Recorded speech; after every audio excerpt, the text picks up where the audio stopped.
Good morning, ladies and gentlemen. Welcome to the Thursday, February 19th, 2026 open session for the Carroll County Commissioners. As we always do, we'll begin with the Pledge of Allegiance and a moment of silent reflection. I pledge allegiance to the flag of the United States of America and to the republic for which it stands, one nation, under God, indivisible, with liberty and justice for all.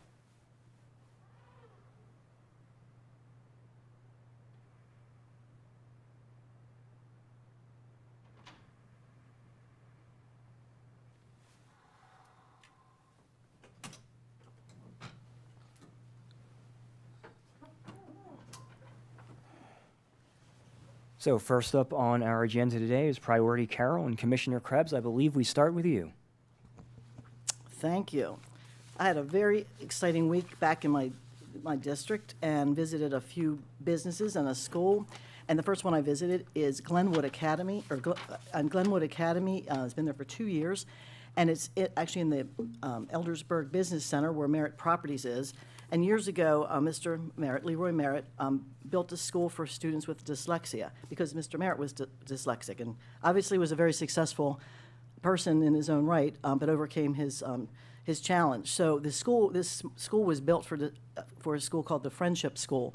That school, for whatever reason, went away a few years ago, and a business moved in there, and it was a shame because it was perfectly built for a special school. So Glenwood Academy out of Howard County saw the opportunity and came up and brought their school with them. They were meeting in an office building, and it's a very, very special school for students. It's a nonprofit school serving students in Maryland through grades 1 to 2 with learning differences, including dyslexia, ADHD, and autism.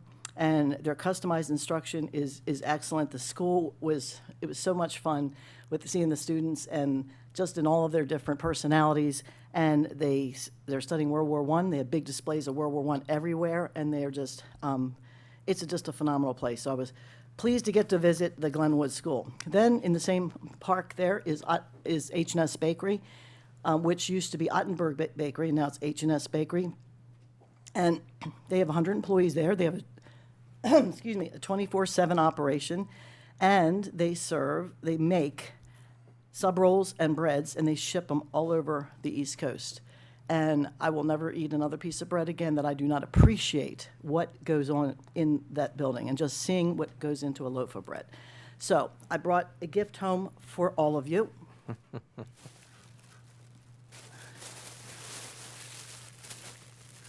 Pass them down. That is a sub roll My goodness. from the bakery. Oh, it smells. Now I smell this bakery from my house, and now I can see what they do in there. Yeah, okay. There you go. It's fresh. It's 2 days old now, but that's still fresher. man. And just I'll have to take mine.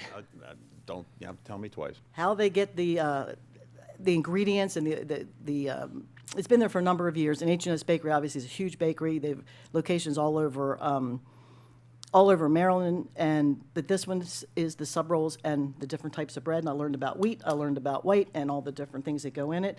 So pretty much any bread you buy on the shelf, any store brand around here, is made there, and they're pretty much all the same. Well, thank you very much for thinking of us. Always think of it. So one more, I also had a meeting with Friends of Robert Moten, and we've all talked about it for a long time, and their board, and I was very pleased with just their vision for what they want to do with a museum in the old school, and we're going to be talking about that later. But very impressive group. They have a plan, and the thing that I was very pleased about, they're including our rec and career and tech students in the drafting department to come up with a plan for how they're going to build out, or they would like to build out the inside with the museum spaces. And they're actually doing a field trip to Harry Tubman Museum, which is in Cambridge, to see how that's done there, and then have a contest with these drafting students so that they can put their talents to real world and have something come out of it. So very pleased that they pulled that in, and they've been all over the county talking to different groups about what they're trying to do and set up a foundation and philanthropy to be able to achieve their mission that they've been working on for this museum. So it was a very fruitful day. All right, thank you. Good morning, Carroll County. Just a quick note. So obviously we're into budget session now, and the Carroll County Public School System budget is always a big topic of conversation. And I'm I'm certainly not an expert on the school's budget, but we've got some previous Board of Education members here, so I think we've got a lot of expertise. And I am a product of the Carroll County Public School System, and so is my wife and my sister and my 3 kids. So I think I know a thing or two about the Carroll County Public School System. And what I've been doing is I've been reading this interesting book by Chris Pabst. He's with Fox 45. I guess you could call him an investigative journalist, and he focuses very closely on school issues and this very important issue of outcome.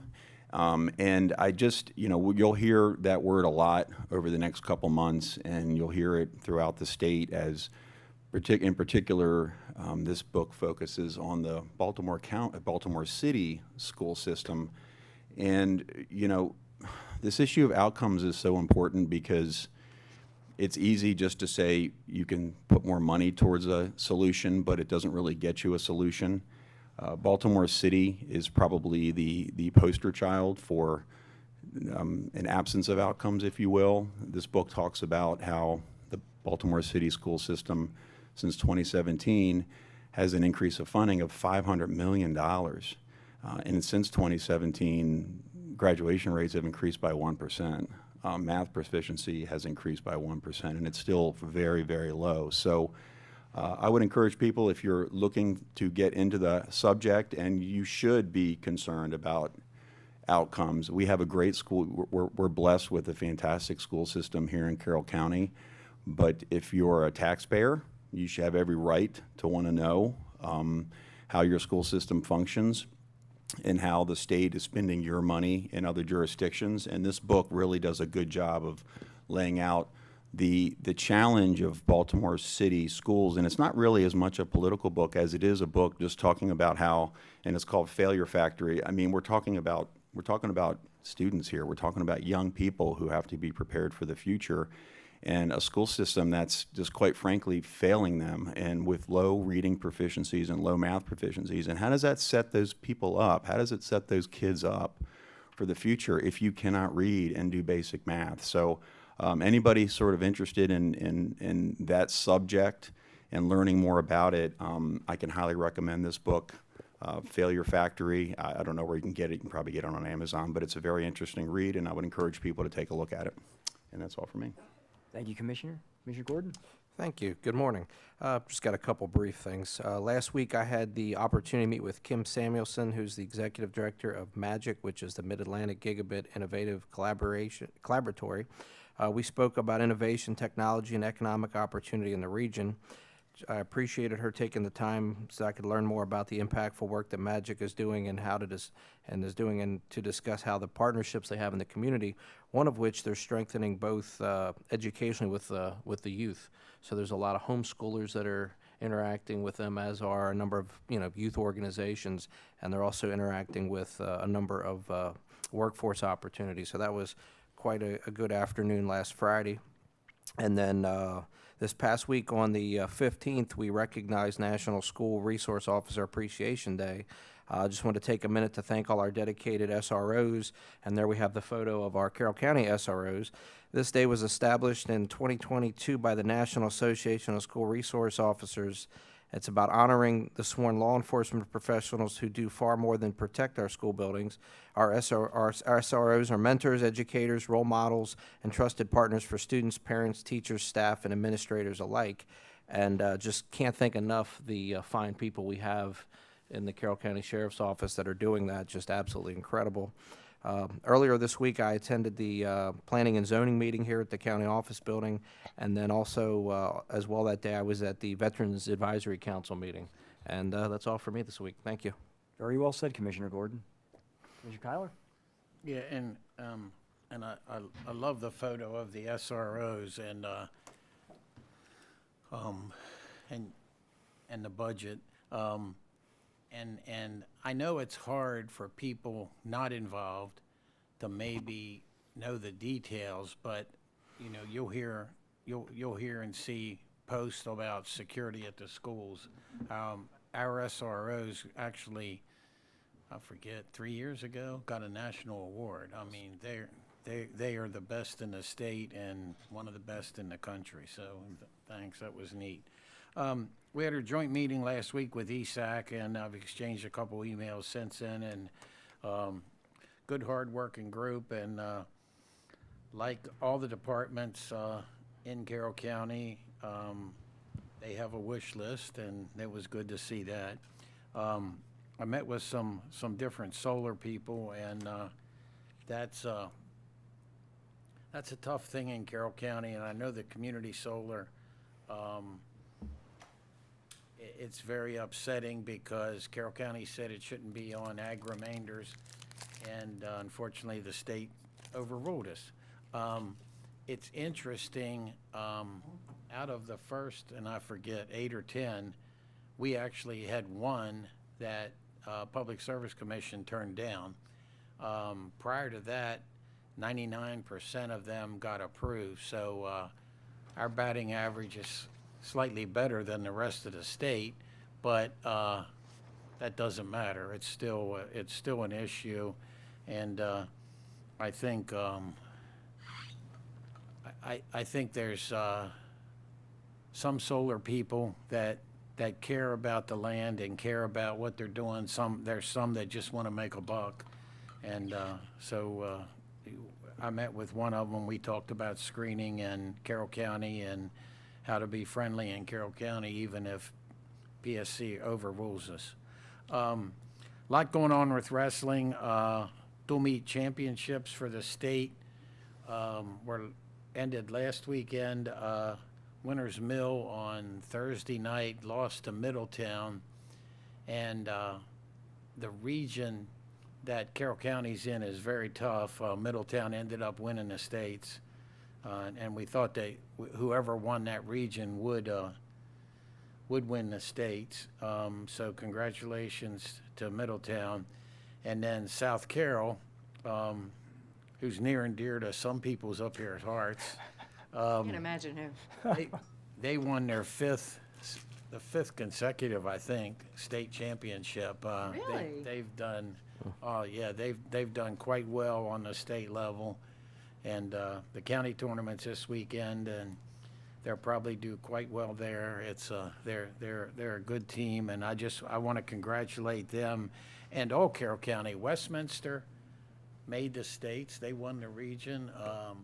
It was interesting. Carroll County has traditionally been well represented on the state level in wrestling, and this year on the dual meet part it was, and I'm sure in 3 weeks when they have the state individual tournaments, they'll be well represented there too. So congratulations to all 7 high schools and their success in that.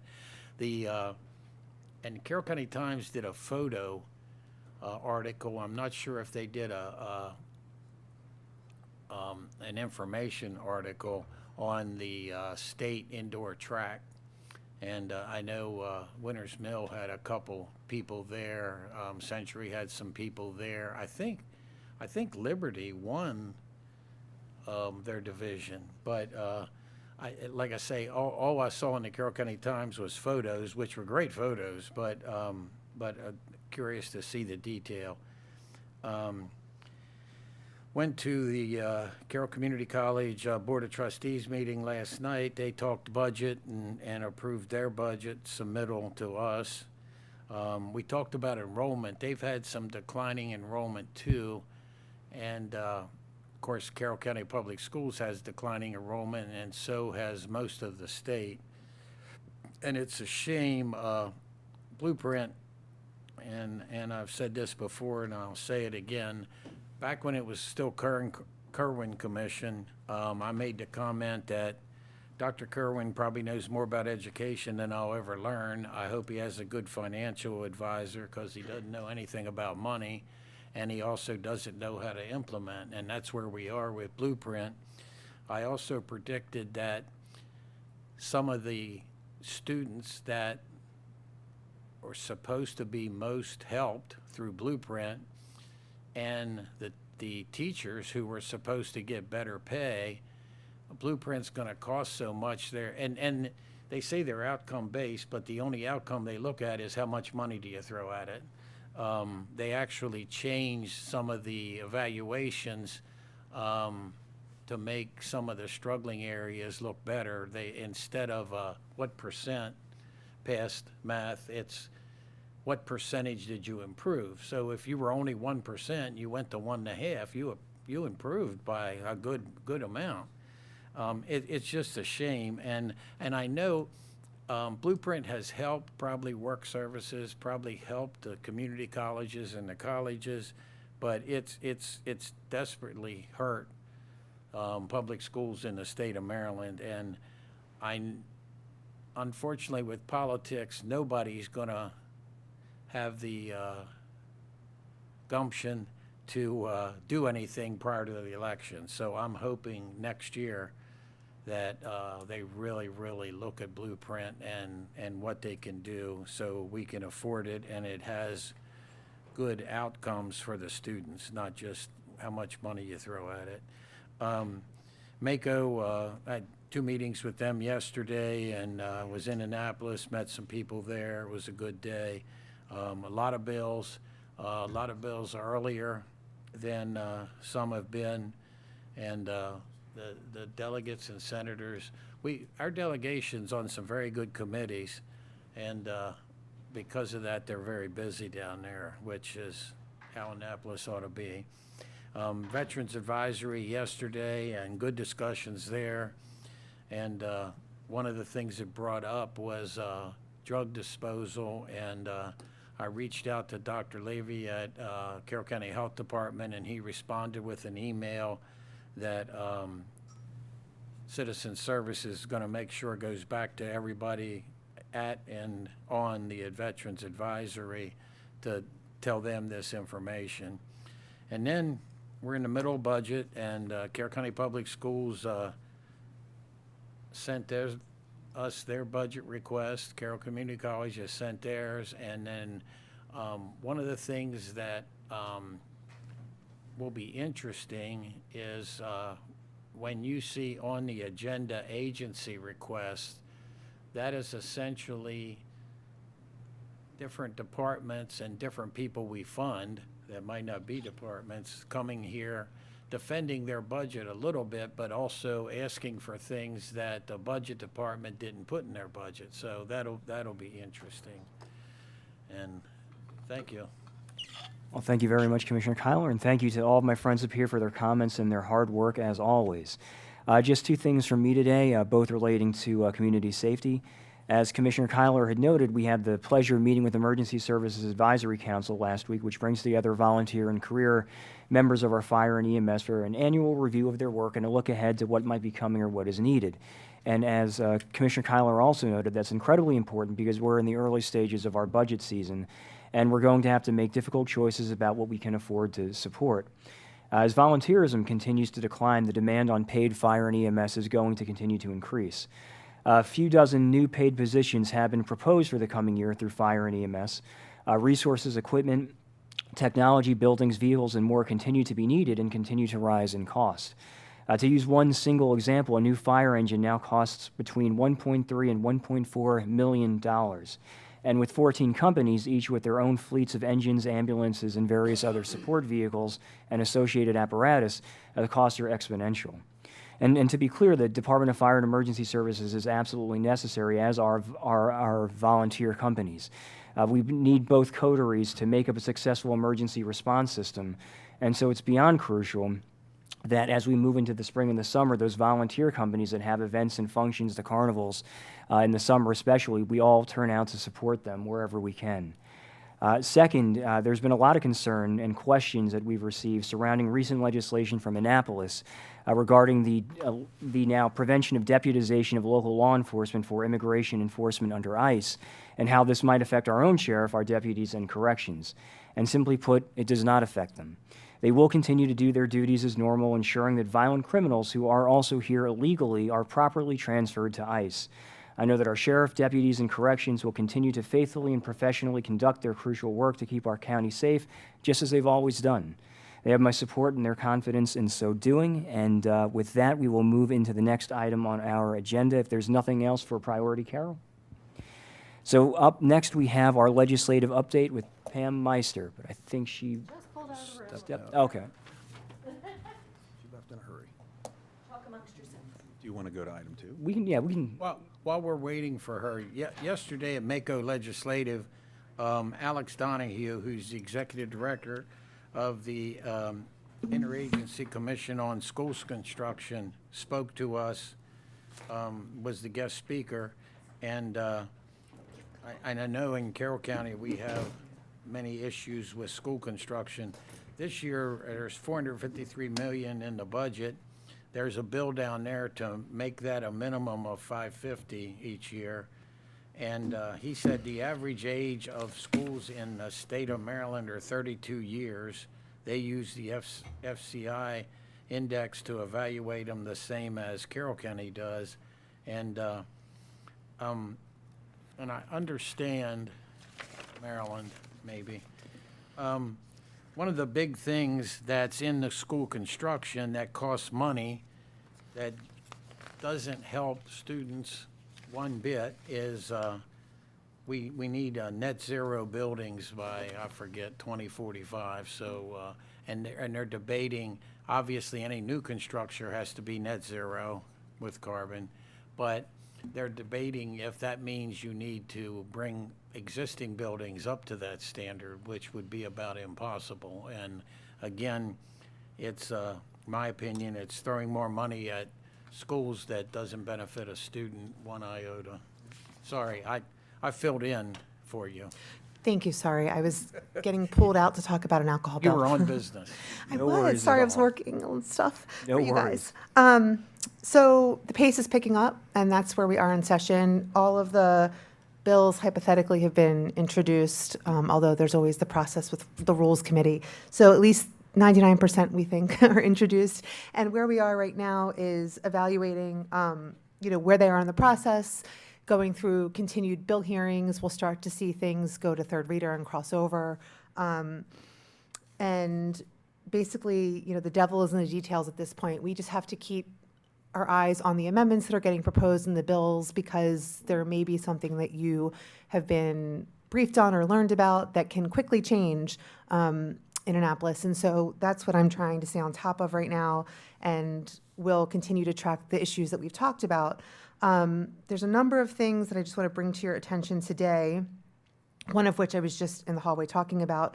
There are a few bills that I will be looking into further now that I had this conversation, but there's a statewide bill, Senate Bill 75, that was just brought to my attention about statewide grocery stores being able to buy local licenses.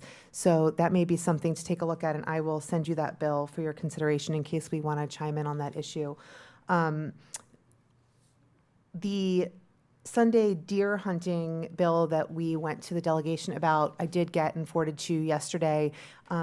It's a much more concise version than what was proposed last year, but I think it should accomplish what we want in terms of expanding hunting on Sundays in Carroll County, should the statewide bill that's introduced by Delegate Boyce not go through. So I think it's accomplishing that backup idea that we have in mind.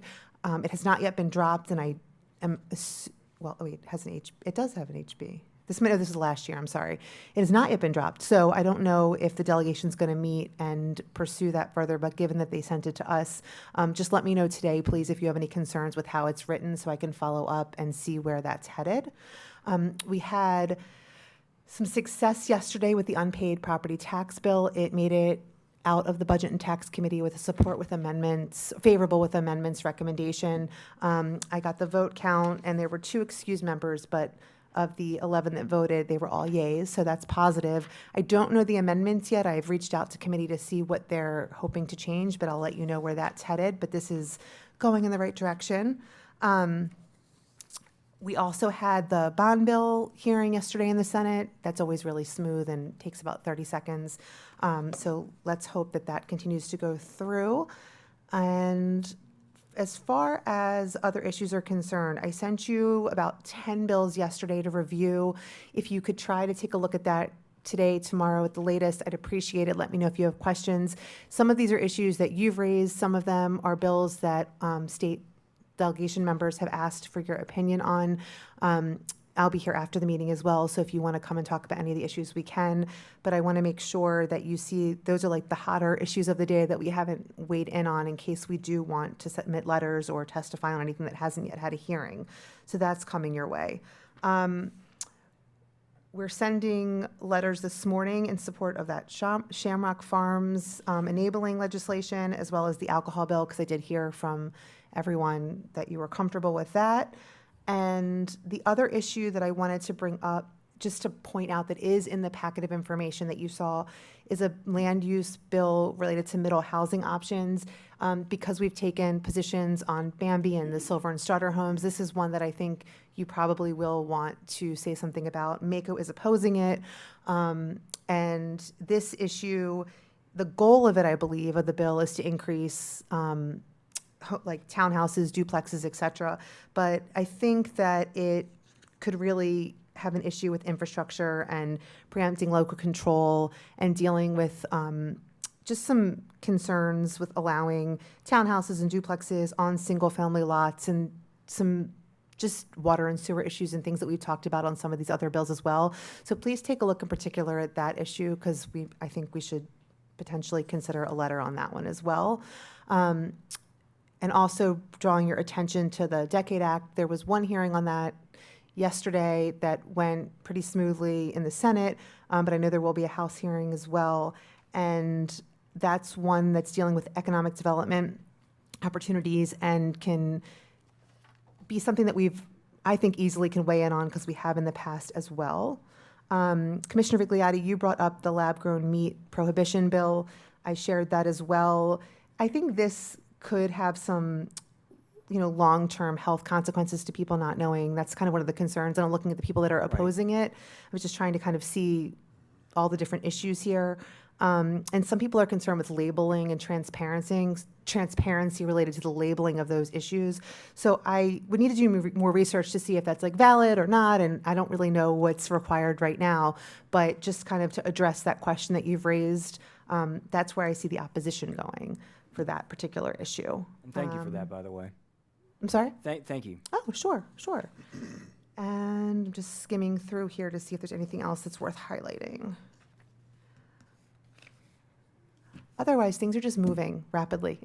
And I'm getting really positive feedback from our state delegation and some of the other members. Even other senators and delegates are reaching out to me to know what we think on different issues.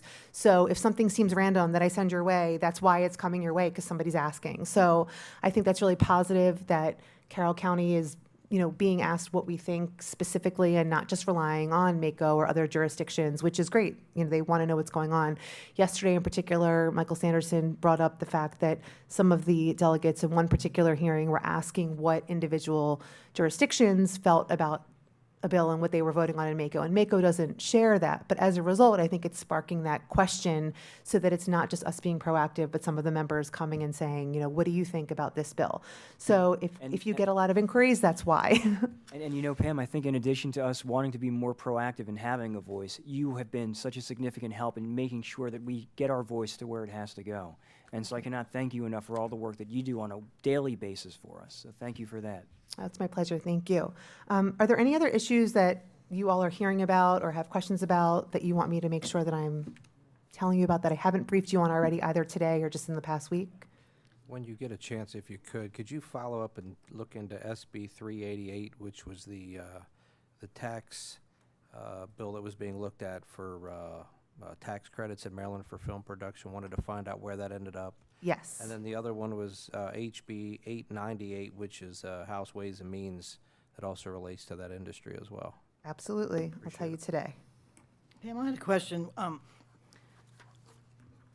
the hunting bill, we keep going back and talking about the Boyce bill, and like this is going to take care of everything, and I'm not sure if it will or not.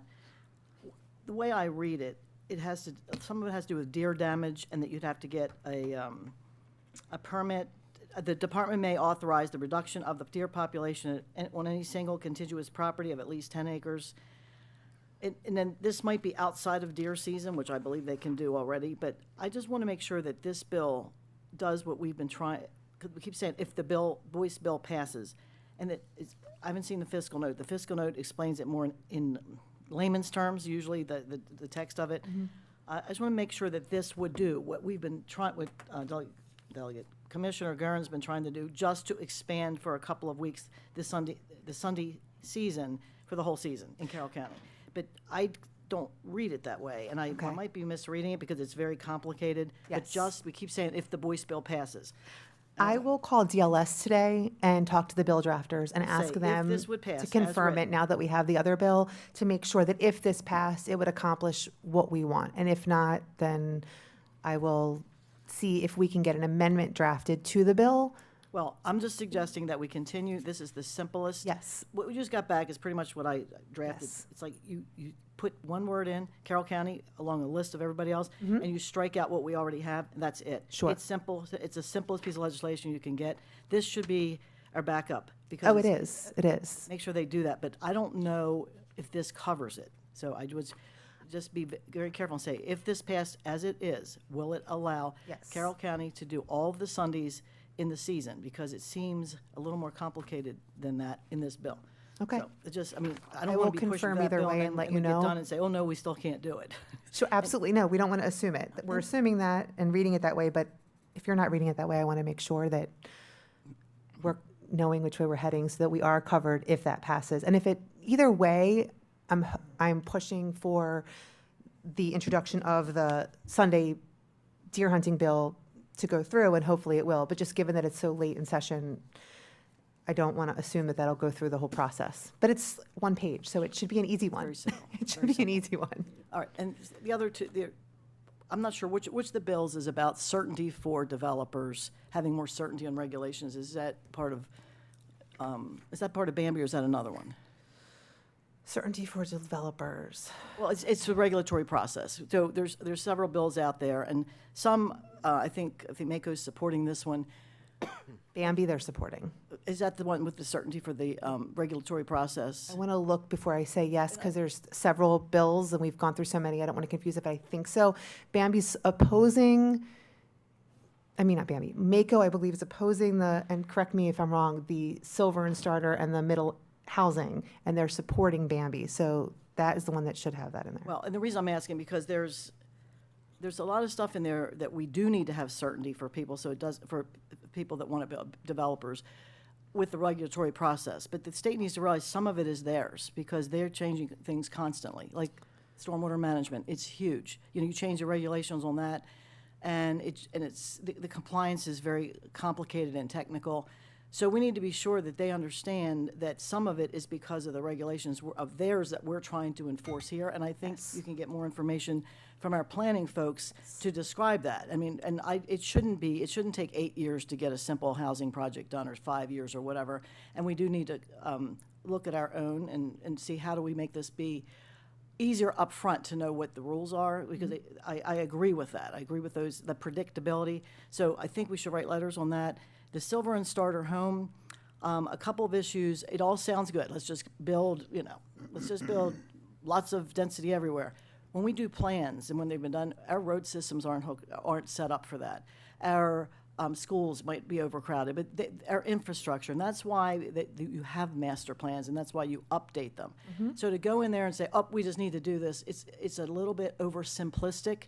And one of the reasons that some of our areas that are supposed to be growing, like our smaller towns, and this is throughout most of the more rural areas, is because of all the requirements with wastewater treatment plants, and now with water treatment plants, and it becomes cost prohibitive for some of these towns to do the upgrades.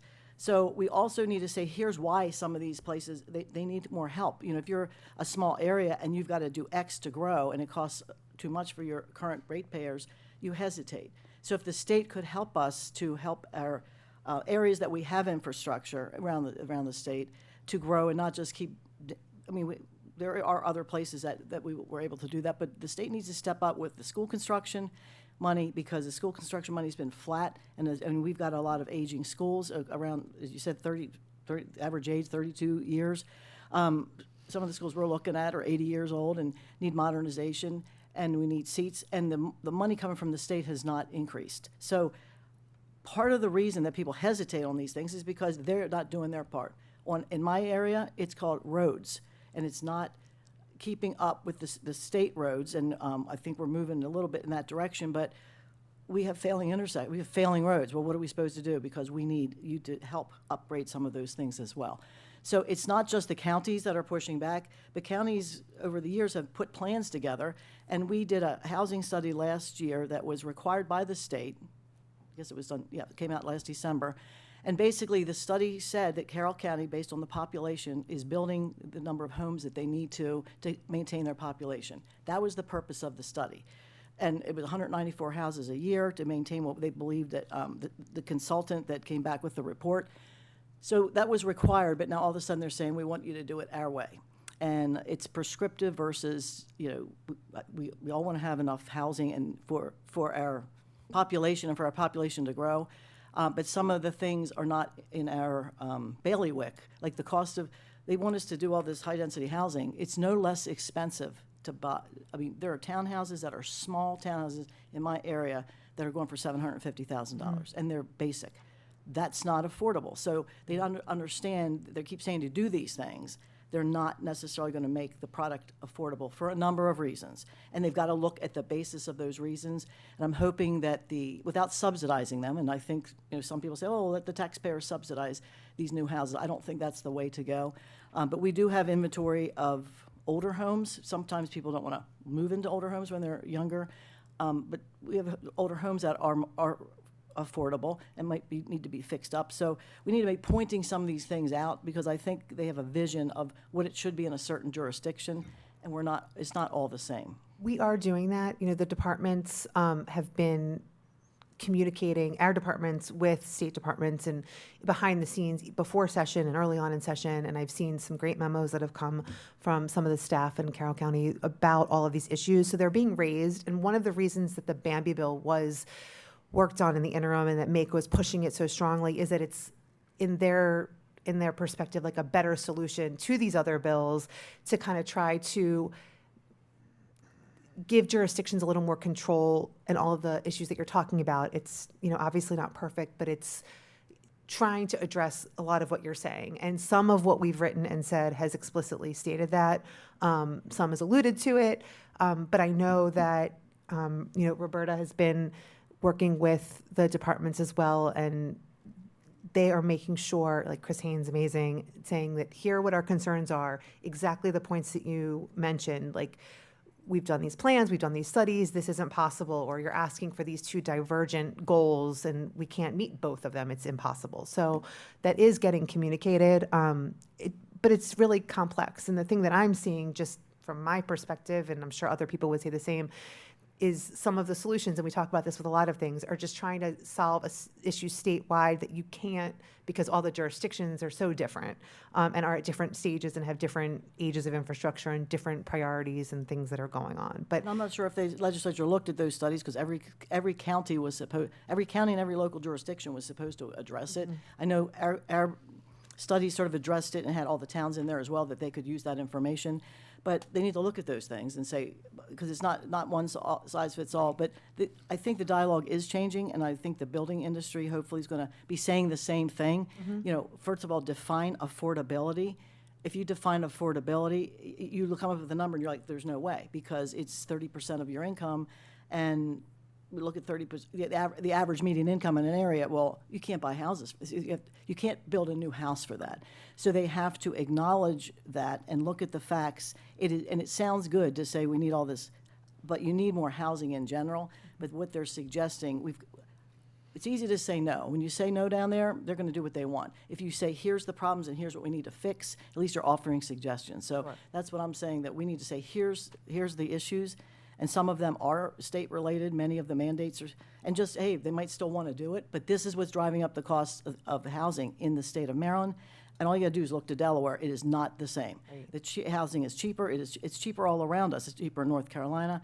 So you might want X, as you said, on the zero net schools. It might sound great, but if you're going to drive your school price up and you can't build the schools, so they've got to be pointed out, the unintended consequences of some of their things that they like to do, but there's pros and cons to every decision that's made. Sure. And I think we're doing that. I think Commissioner Kyler, let me know if you would agree or not, but feel that other jurisdictions, from the conversations, not to divulge what everybody says, but in MACO are trying to do the same. And I think MACO as a whole, as an organization, is gathering all of the points, some of what you're saying, similar points being made by other counties, and that's kind of why they're making the points that they're making about each of the individual bills, and why several of them they're coming out strongly in opposition while they're really trying to move Bambi forward because it's better than the others. Is that the take you're getting as well? And why don't you,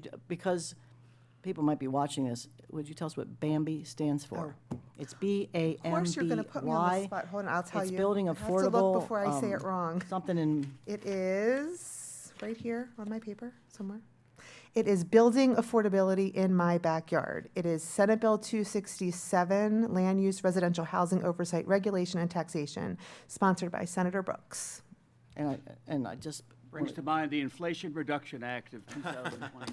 They all have long names. No, it's nice to not talk in acronyms Yeah, because people sorry. don't know what it is. But Forget. But my point is, someone needs to show me how we're going to build these affordable houses that are new with all the requirements, because affordability is defined as 30% of the median income in a certain area. And depending on where it is, even in Carroll County, there's nothing you can build that would fit that, unless we go to tiny homes, which I'm not going to bring up. But you know what I'm saying? So they've got to understand there is a disconnect between their wishes and what can actually occur. And if you could show me that it can occur, it'd be different. And lastly, you've mentioned letters, you've mentioned meetings and all that. You've also testified and are willing to testify if we Absolutely. want that. Yes, yeah, we've testified on a few bills. We have a couple others coming up. And if there's something that we want to speak up about, I can testify, and you're also able to testify. I know that Commissioner Krebs is planning to come down for a few bills in particular, so I'm happy to testify with you or for you. Just let me know the issues that take that level of priority, absolutely. And I will tell you, from my perspective of being there, it is much more effective, and it's for someone to be there from the county, one of us, an elected official. Almost every day, the county executives are down there from the big counties, and they just go from room to room on bill to bill, because it's coming from them. And it just, if we are able to, and I'm going to try to do what I can, it is difficult depending on our schedule here, but on these big bills, it's nice to have that person sitting there, one of us, or again, it's the county executive, it's the mayor of the city of Baltimore, they pretty much live there. And it's helpful, they have a little more influence. Yeah, I think they even appreciate when we just say "me too," where we're here to echo what's being said. We don't always have, I mean, we can add specific points about how something impacts Carroll County, but I think that sometimes being there just to answer questions if they arise is useful and appreciated. So we can do more and more of that. I love hearing it, and I think that it's only going to help advance the priorities that you bring forth to chime in on the things that are being brought forth before you. So anything you need, let me know. That's what I'm here for. And, you know, we can also encourage our towns. This does affect our towns as well. We feel like the pressure's on the county, but the towns are under the microscope because they're designated growth areas, so it doesn't even hurt for them to weigh in as well.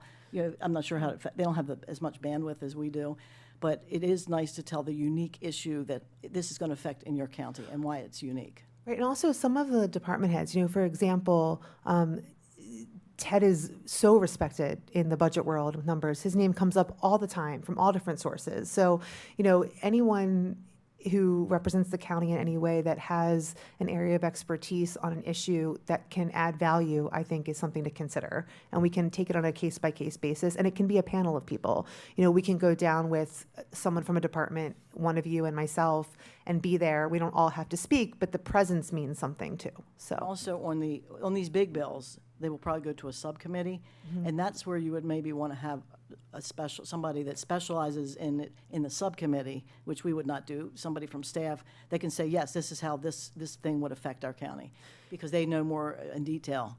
yes, and also these issues obviously go from, we were hearing some of them from last year, the year before, and long before that. So they go from year to year. So it's important to think about the things that we're seeing as reoccurring themes. And that's where we can also have meetings in the interim and try to do some of the work ahead of time so that we can really have some of your points be articulated and have the time to have the discussions in advance to shape the bills. I mean, that's something we can talk about after session. Anything else from any of you today?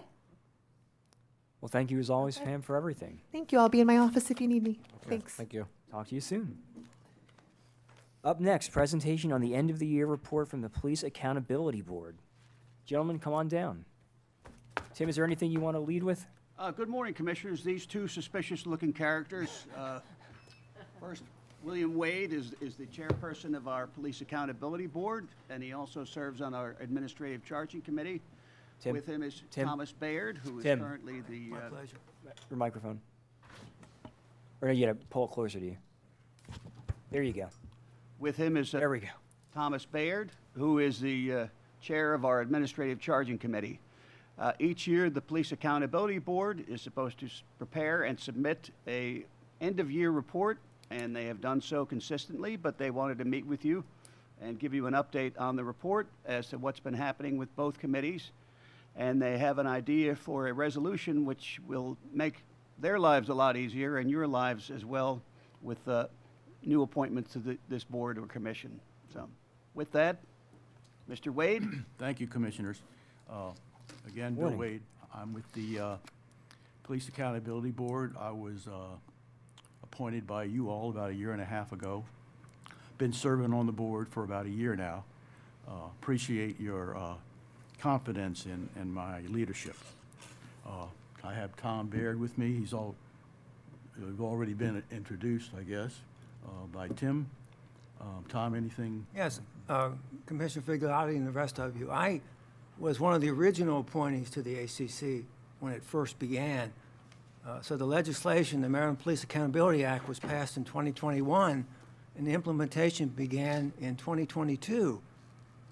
The problem was the training requirements and some of the administrative stuff didn't catch up until 2023. So I was appointed, and in the beginning, you know, it was not, well, maybe in some places, it's still not the most popular legislation that locals are dealing with.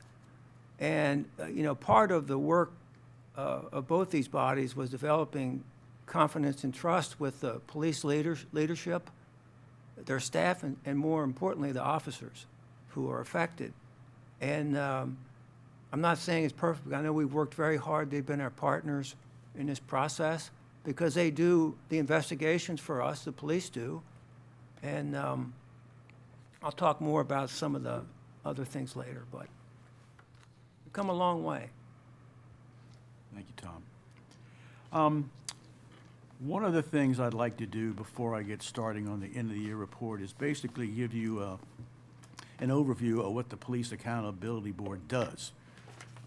We have, I think, in our effort to work with the police departments to improve policing and maintain good policing here in Carroll County, we have several responsibilities under that umbrella. One is that we hold quarterly meetings with the law enforcement community.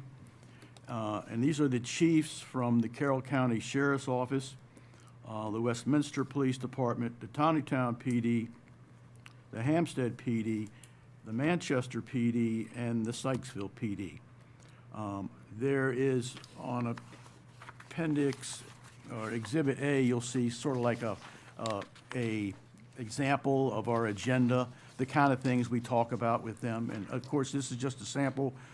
It changes depending on what's in front of us.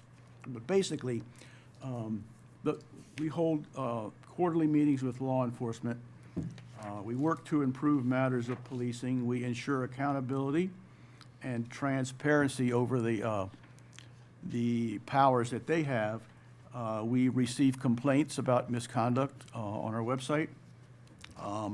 And we review outcomes of matters that are adjudicated by Tom's committee, which I'm going to ask Tom to share a little bit more about that once we get going. And then the final thing is that we submit a yearly report to the commissioners regarding policing, the trends, things that we see might be improvement opportunities. And so that's basically our mission. And Tom, I'll let you talk about the mission of the ACC. Yes, so the PAB is kind of the public-facing committee, and its name kind of has confused people from the beginning because it's the Police Accountability Board, but the actual work that is involved in adjudicating complaints rests with the Administrative Charging Committee. So that committee has five members.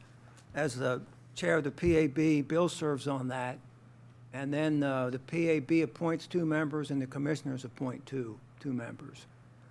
And what happens is, people, because the police are constantly interacting with the public. And I just want to touch upon some of these numbers because they're quite incredible. If you look at 2025, calls for service from the county sheriff's office, Westminster, Sykesville, Tawnytown, Hampstead, and Manchester, totaled 57,957 calls for service.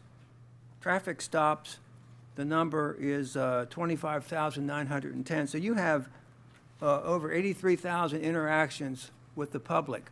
Now, you notice when he touched upon jurisdictions, he didn't mention all the jurisdictions because, of course, Union Bridge and New Windsor don't have police departments. Mount Airy is a divided city, so they fall under a statewide body. So anything that happens with their police doesn't come to this body. But you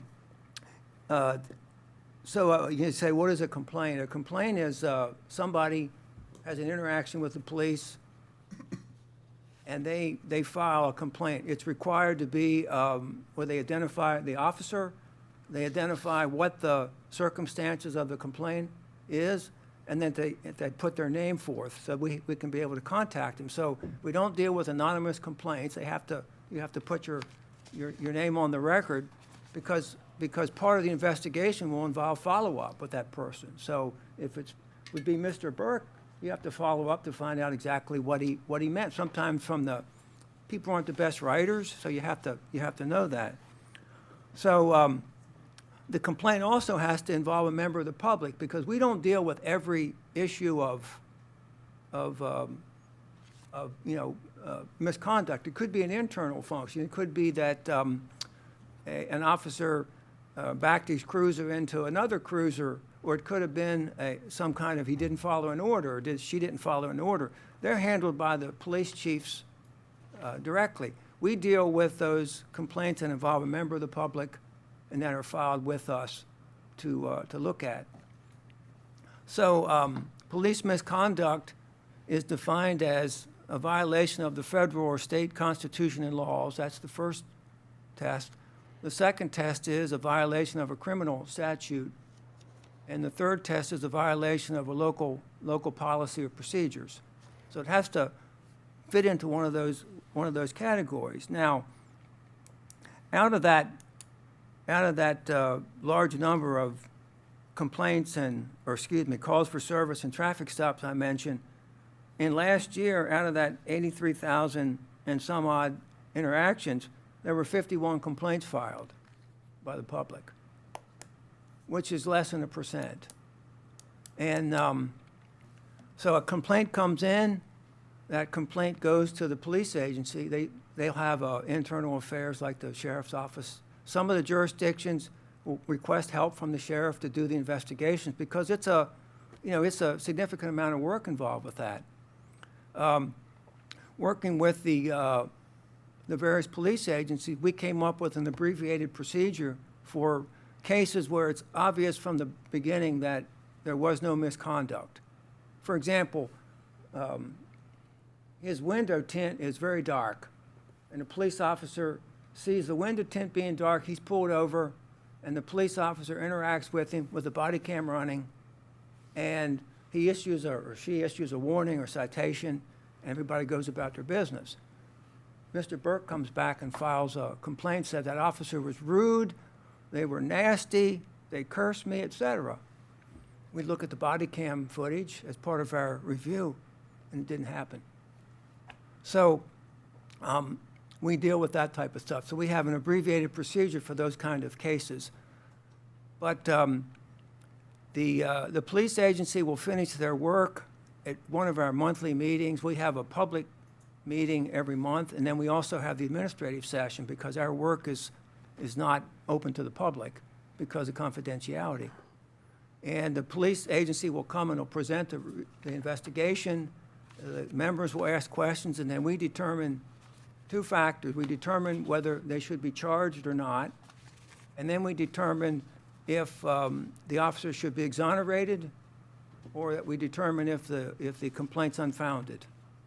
And then there's a written decision issued that goes to the police chief, goes to the officer, and goes to the member of the public that made the complaint. So they get, here's what happened with my complaint. So it's very transparent for the reasoning for the decision, and then it goes back to them. So it's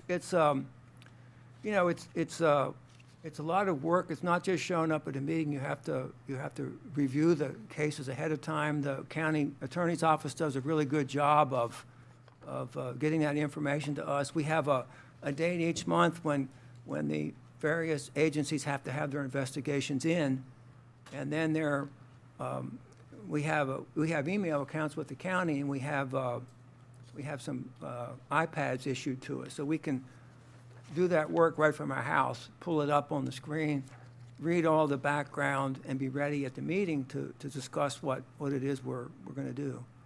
So we have a lot of good cooperation with the county attorney's office and their staff, and definitely with the police agencies, as I was touching on earlier. In the beginning, this was not a popular topic in the county, and maybe with some it still isn't, but, I tell everybody, I didn't create this. The county commissioners didn't create this. It's one of those things that the state does. They say, you will. And we went from 40 years or so of the police officers' Bill of Rights that everybody had lived under for all those years, and we said, not dealing with that anymore. We're going to create this new process. So that's what we've been doing, trying to do our best job possible with the agencies, and work with them because they are our partners. We depend on them, and it just takes good judgment and things like that to make it work. So that's all I got. Thank you, Tom. I want to begin the report by saying that addressing some things with regard to the membership. I'm fairly new, only been in it a year. There's another gentleman who is on the Police Accountability Board who's only been there about a year. So we've had a little bit of turnover in the past 3 years since these committees was formed. Tom's committee has had a lot of turnover. Complete. Except for him, they're all new. And we're going to talk a little bit about that and what we see as a possible remedy, because sometimes the way things are structured right now with just 2-year terms, we had a couple of meetings where we barely had a quorum. There was only 3 people. So we want to, when we get to the improvement opportunities, we're going to make some suggestions. But let me just say something there, because the state law says if you're a member of the ACC, you have to take a 40-hour training course down at the Police Standards and Training Commission in Sykesville. So until you take that course and complete it, you can't sit and review any cases. So it kind of they run 2 sessions a year of that training in the spring and late fall.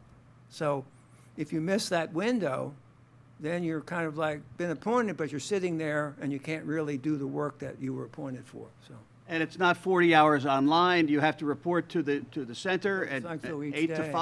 5 days in a row. That's right. yeah, and Great that, training, but and that's the reason why we have a difficult time filling some of these positions on the 2 boards, because the training is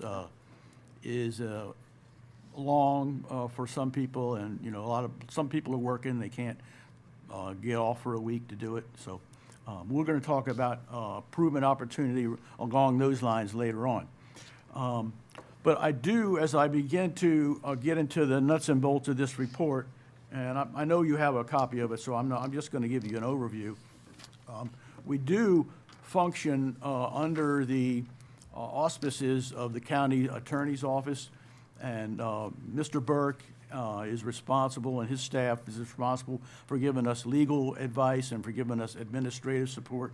So I just want to say, as we begin, that The council has been more than generous in providing his time and in providing his assistance time. Bethany Henderson is one of the persons that works with us under his staff, and she and Tim both have been very excellent, and we appreciate their support. We've talked a little bit, Tom talked a little bit about the trends, which is one of the things that we want to cover this morning. I just want to reiterate one or two things that he pointed out and clarify that out of the 6 jurisdictions that we oversee, we had a total of 83,867 interactions with police officers. That was calls for service, traffic stops, etc. That was last year. Out of that big number, we only had 51 complaints against police officers. Of those 51 complaints, there were only 4 police officers that were actually charged. So that if you I think that's an important comparison, because if you take that number and you compare it to the ones that actually we felt did anything wrong, you're left with a percentage of like 0.006%. So it really speaks toward the trend of policing here in Carroll County that we think it's pretty good. And we'll talk a little bit more about that as we get more into the report. But just as another matter to add some additional information from what Tom talked about, you'll see on page 3, you'll see some graphs. And it shows the breakdown of the kind of complaints that we see coming to us at the ACC and the PAB.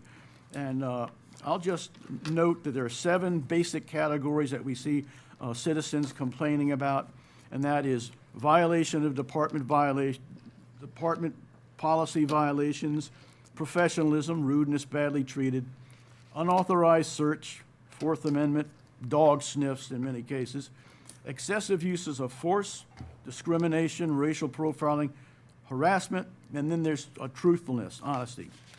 And you'll see on the 3rd page, we kind of made a graph that shows where most of these, this trend is occurring, and the most by far we get from citizens is the complaint of professionalism.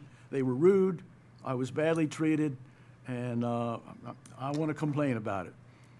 One of the things that was pointed out to me when we had a PAB meeting back, the last one, was the chief from Westminster, when I brought this up to him, and he indicated to me that when you get pulled over and they're writing you a piece of pay and paper, you're not too happy about it.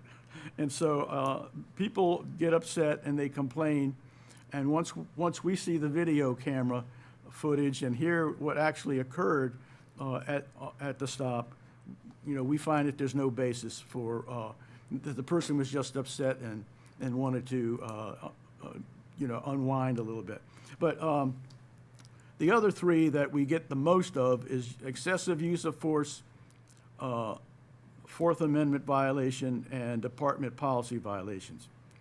And I just want to say that of the 4 officers that were charged, the charges were not that serious. One was he did not engage his siren when he was followed in a pursuit.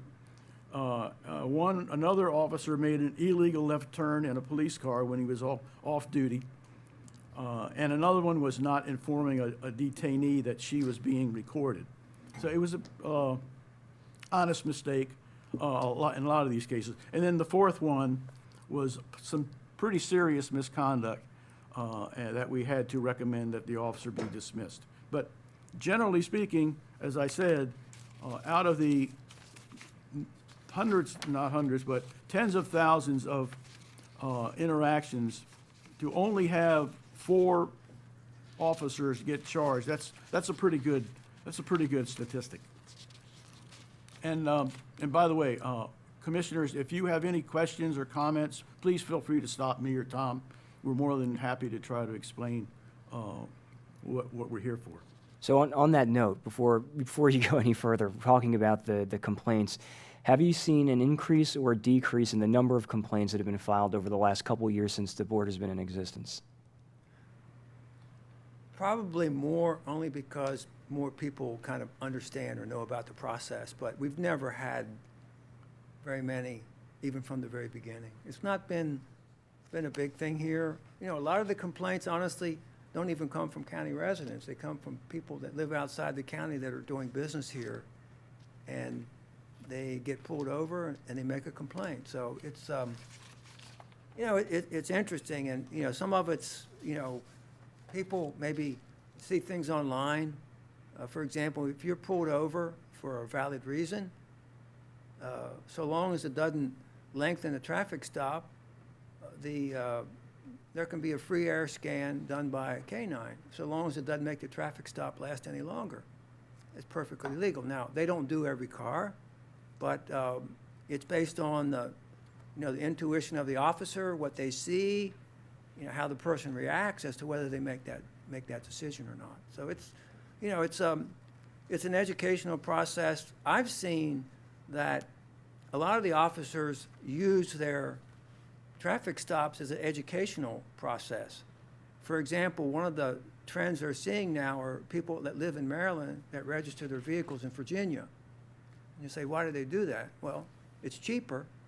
And second of all, if they go through speed cameras and things like that, they can't really enforce it against a Virginia vehicle, even though you live in Maryland. So there's a big push now to look for Virginia tags, because in some jurisdictions it's a big problem. These people kind of are able to skate. So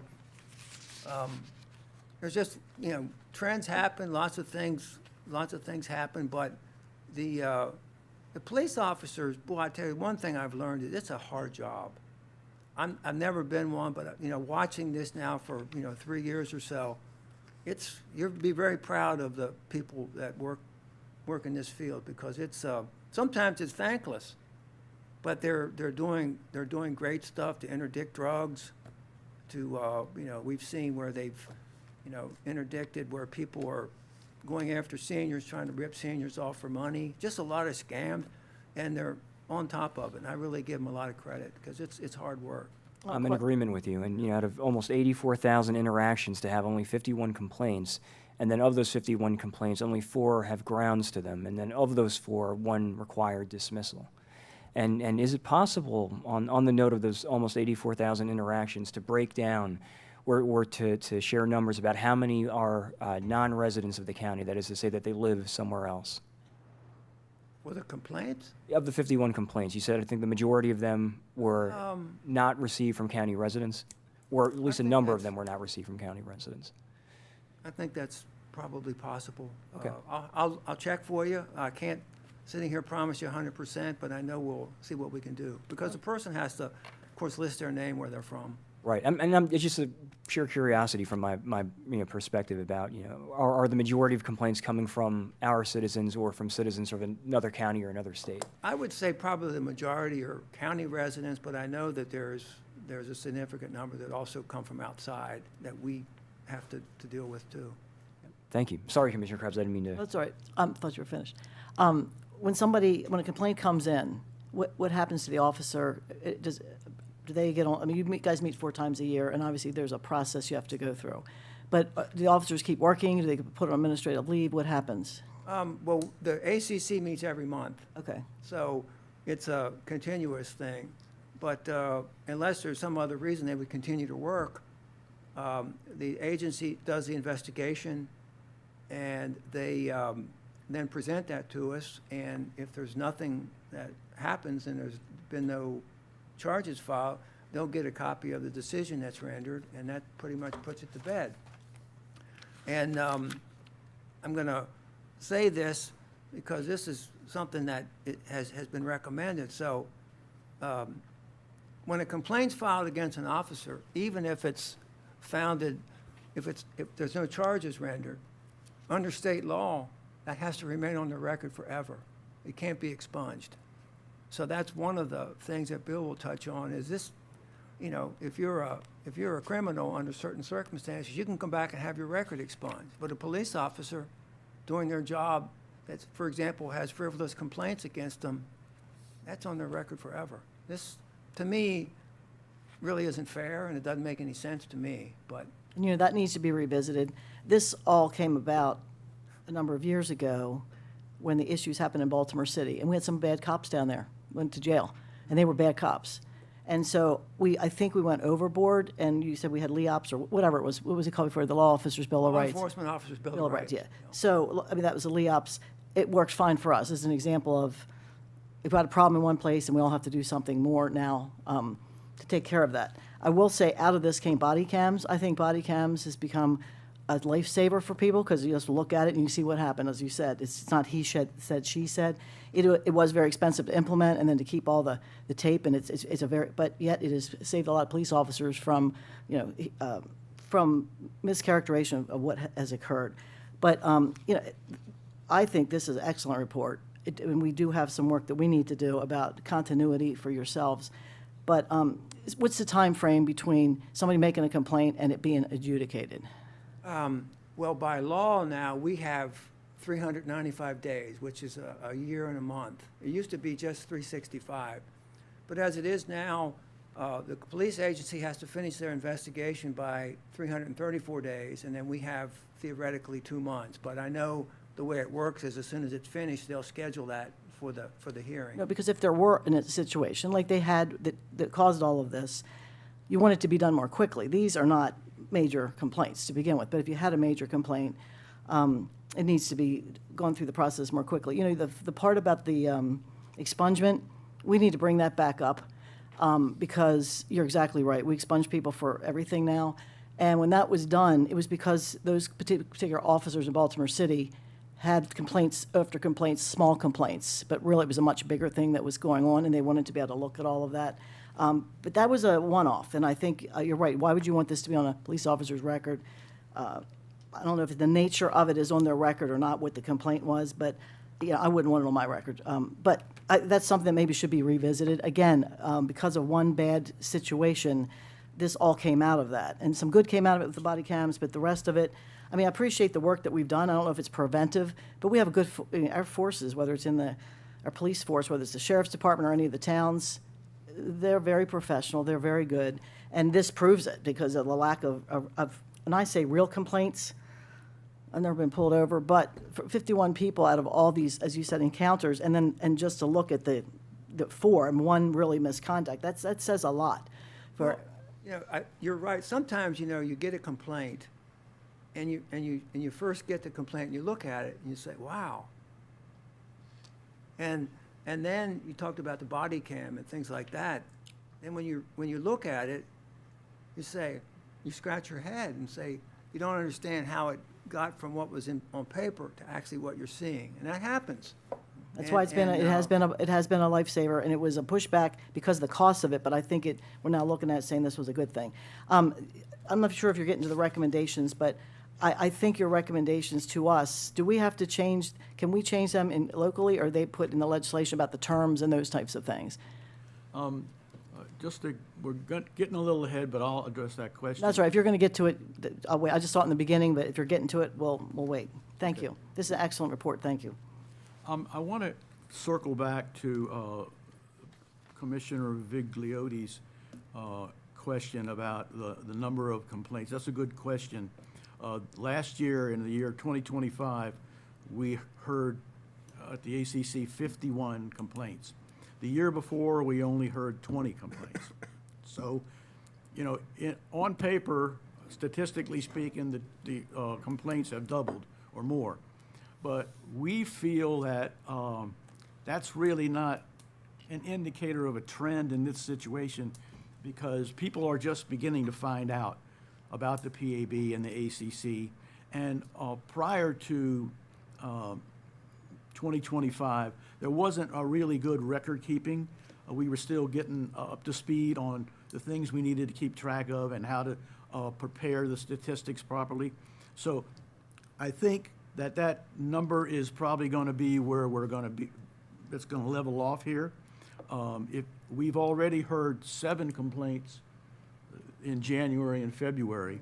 So we're averaging 3.5 a month. If you multiply that times 12, you come up with about 42.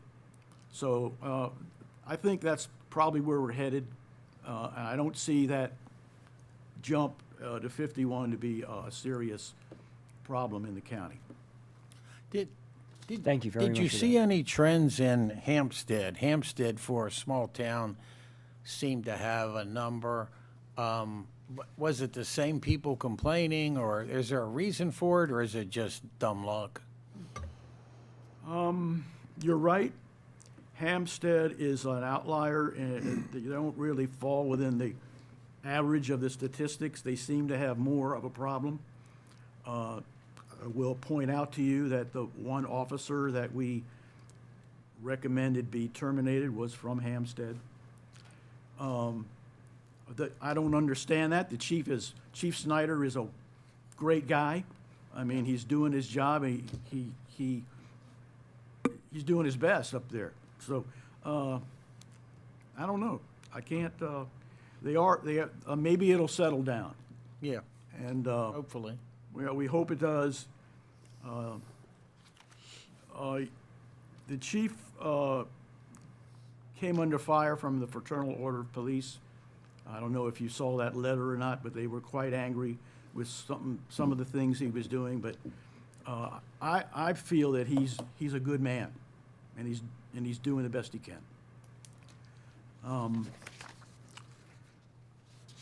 So the next thing I think I'd like to do, make sure that I've covered everything, is talk about the improvement opportunities that Commissioner Krebs was going for. The first improvement opportunity we see is that we would like to meet with the commissioners in January and February every year, if we could, and give you our report and go over it and ask for comments or questions that you all may have. In the past, the past two reports, 2023 and 2024, we have not asked to come before you and give you and explain the report to you. But we feel it's important to get before you and deliver this report and answer any questions or comments you may have. So our first improvement opportunity is next year. After we release the report, we would like to have another meeting with you just to give you an idea where we're going. And I think that's great, not only for us, but for transparency. Yes. The next improvement opportunity we see is public outreach. One of the things, when I first got on this committee, I had no idea what it did or where it came from. And most people, when you talk to them, they have not a clue that this Police Accountability Act exists and that there is a PAB and that there is an ACC, and they can come to them and they can come to us for questions or comments. And so we need to let the citizenry know more about what we're doing and that we're here and we're here to help you.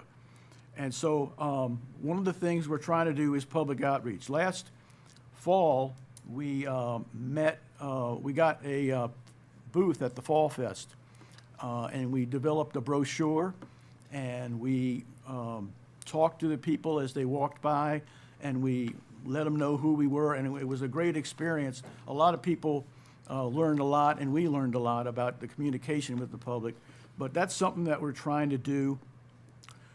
We have another idea that we're going to implement where we're going to offer to some of the public civil groups, the Lions Club, VFW, American Legion, groups of those types.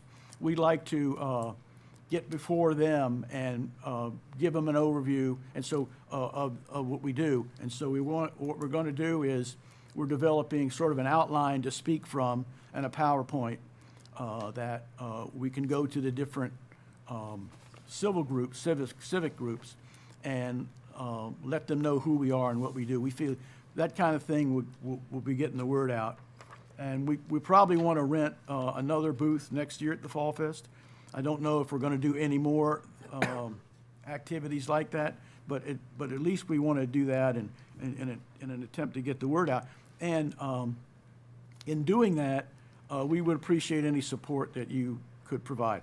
You're already providing support to Tim's office, and Tim gives us just about everything we need. Tim gives us, and so I think he even paid for the booth, if I'm not mistaken. Appreciate it, Tim. So things like that. If we don't see where we need a lot of resources to do what we do, but occasionally we need to spend 50 or $100, so we appreciate your support along those lines. And also in the back of our mind, we're thinking about maybe doing a survey of the citizens to find out to kind of give us a baseline of what they think. We believe that they think it's pretty good, but that's something that we're just beginning to consider. Just to note, there is a small line item in our budget for the committee, and a couple $100, so that's where that, I didn't pay it out of my own pocket. I know that's what you're thinking. You didn't? I've got a request. Commissioner Rothstein hasn't been here lately. Can you loan him your tie? Because he struggles with the ties he wears to meetings, and I think he could use that help. I warned you, if you took too long, they'd go after your tie, so. Mine's pretty vanilla, you know. So have you gentlemen considered making some kind of brief presentation to each of the municipalities who have police forces as well to help spread the word? We did talk about that. You mean get before the city councils and things of that nature? Yeah, something just like what you're doing with us, and say, here's our year-end report, and this is what we found, and if you have questions, feel free to let us know. I never thought of that, but yeah, that's a good idea. We'll take that up for consideration. Thank you, sir. Thank you. Okay, the next thing we want to talk about on an improvement opportunity is something that we have not covered so far, and that's the civilian trial boards.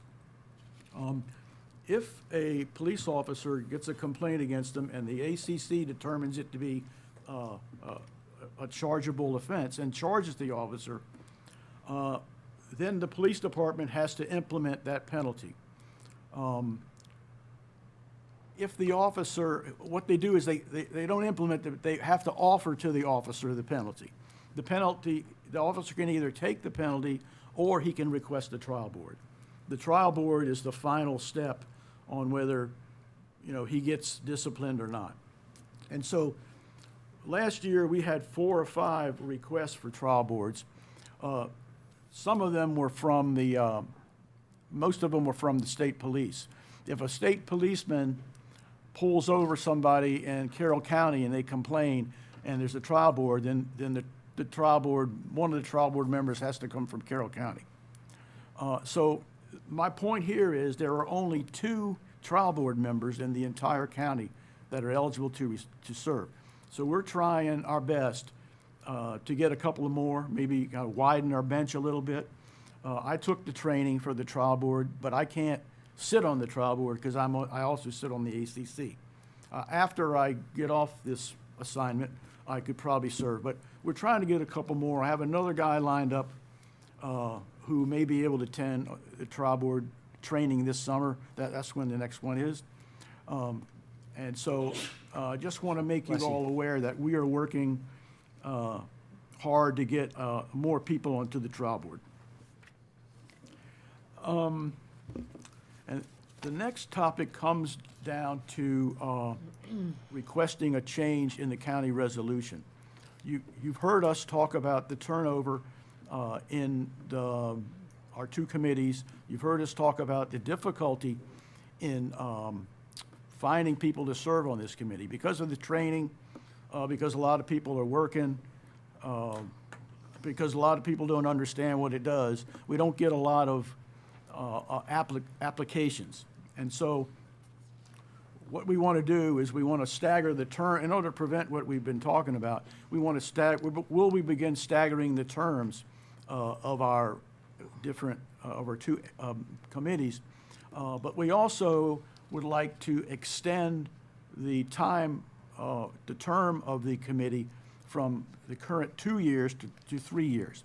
That's going to require an amendment to the Carroll County resolution that created the two committees. I just want to say that we feel 3 years would work better because the first year that you're on one of these committees, you're being trained and you're kind of getting accustomed to the way it operates. You're getting familiar with the police agencies that you're working with. You're getting familiar with the laws that they either was claimed they violated or not. And so you're really not up to speed until the second year. And so that with a 2-year term, it just gives you 1 year really to be productive. And we felt like a 3-year term would be more efficient and more productive. I went over the internet and I looked up all the terms of the PAB and the ACC members in all the counties. And by far, 90% of the counties have 3-year terms. There's a couple of there's another county, I think, over in the Eastern Shore that has a 2-year term like we do. There's, I think, a 5-year term, maybe in Baltimore, and a 4-year term in PG County. But we feel if we could join the group with the 3-year terms, we'd be much better at our operations. So can I ask, and if it's why 3 instead of a 4-year term? Any particular reason why? I mean, I understand why it should not be 2, but why 3 instead of, say, 4?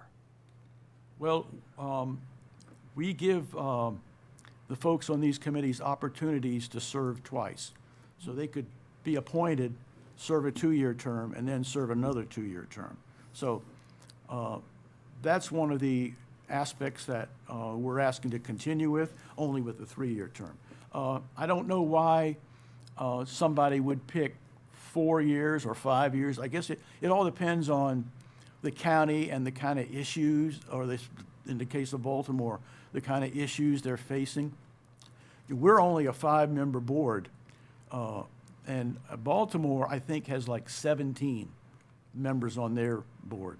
And so different jurisdictions will want different terms for different reasons. Our reason is because we want the person to be able to stay another year and be productive after being trained and orientated that whole first year.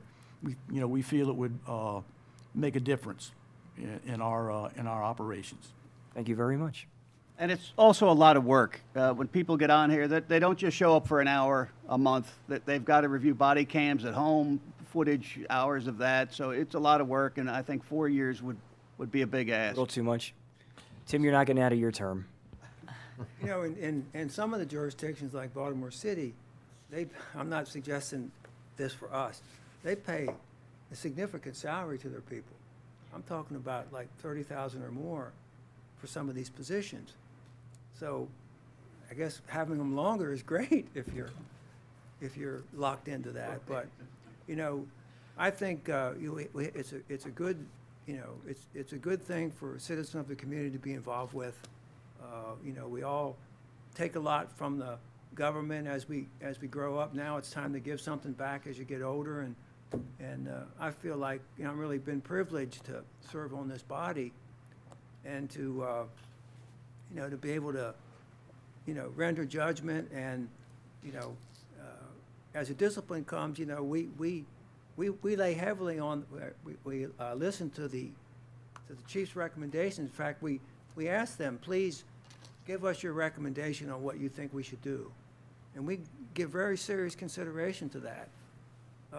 Do we accept it every time? No, but it really weighs very heavily in our decisions, so that we're making sure that we're staying on track. Do we currently pay any kind of stipend for the board?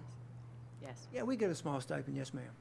All right, I just, if you don't mind, a couple things. First of all, I think they're great ideas, but one of the things we're asking all the boards to do, just to make things sort of similar, so people know what's going on with boards and commissions. We're trying to encourage more people to get on boards and commissions. But first, they need to know, as you said, what they're getting into. So we've asked all the boards and commissions to relook at their bylaws or their resolution or whatever they use, and make them standardized so that it includes certain information. And there's a list that, I'm not sure if Tim's done it with you guys or not. And then, once that all comes back to us, we would approve the bylaws, which would basically say what you can do. And in the bylaws, the first thing it says, here's where the authority comes from. And it'd be a link to the authority, so somebody could link it and read, hey, this is what the Police Accountability Board does. Here, it comes from the authority of the state. And then you can read it. Or if it comes from the county, or whatever law, and then hey, this is, and then what's the time commitment, and what's the training, and for you guys. So that way it's standardized, written, it's sort of written there, and it might, some of that stuff might also be in the law that you need this training course, but clearly it would state that, so somebody that says, I might be interested in this, they can look on it and say, when do you meet, what's the requirements, the 40 hours of training, and then, aren't there certain types of people that cannot be on the board? Yes, So the yes, exclusions, for your case, it would say these people are not allowed to apply. I think it's police officers, their spouses, their family members, whatever.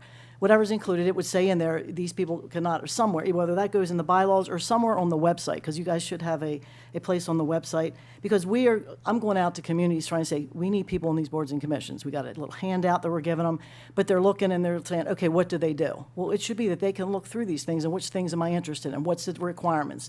And instead of, we have people that are just saying, put me on anything. Well, they really don't know what the requirements are, time frame, what the work what the work of the board is. And you guys have done a phenomenal job here, and it's a very important position. But you mentioned going out to the communities. I think that's good as well, but you also might think of just doing a video so that they could watch it. So you could guys say, here's our report or whatever, and then the towns could watch it. So you don't have to go everywhere. There's a lot on your plate, but we're asking you to do a lot. So that video could also be just right there, that you could talk on the video and it'd be right on the website. So we're trying to come up with ideas for every board, and they're all a little different, but to have something standardized so people can look, because I keep going, people saying, well, tell me which thing I should be on, what I should do.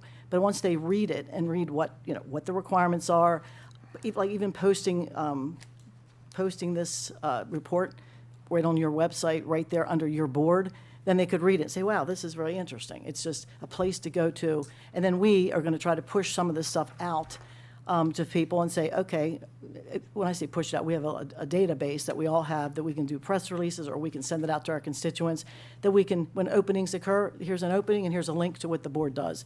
And then we'll get more interest that way that's more specific and more nuanced, so they know what they're getting into. A lot of people get on these boards and are like, wow, I didn't know I had to do X, Y, and Z. And other people really get into it because it's a really important job.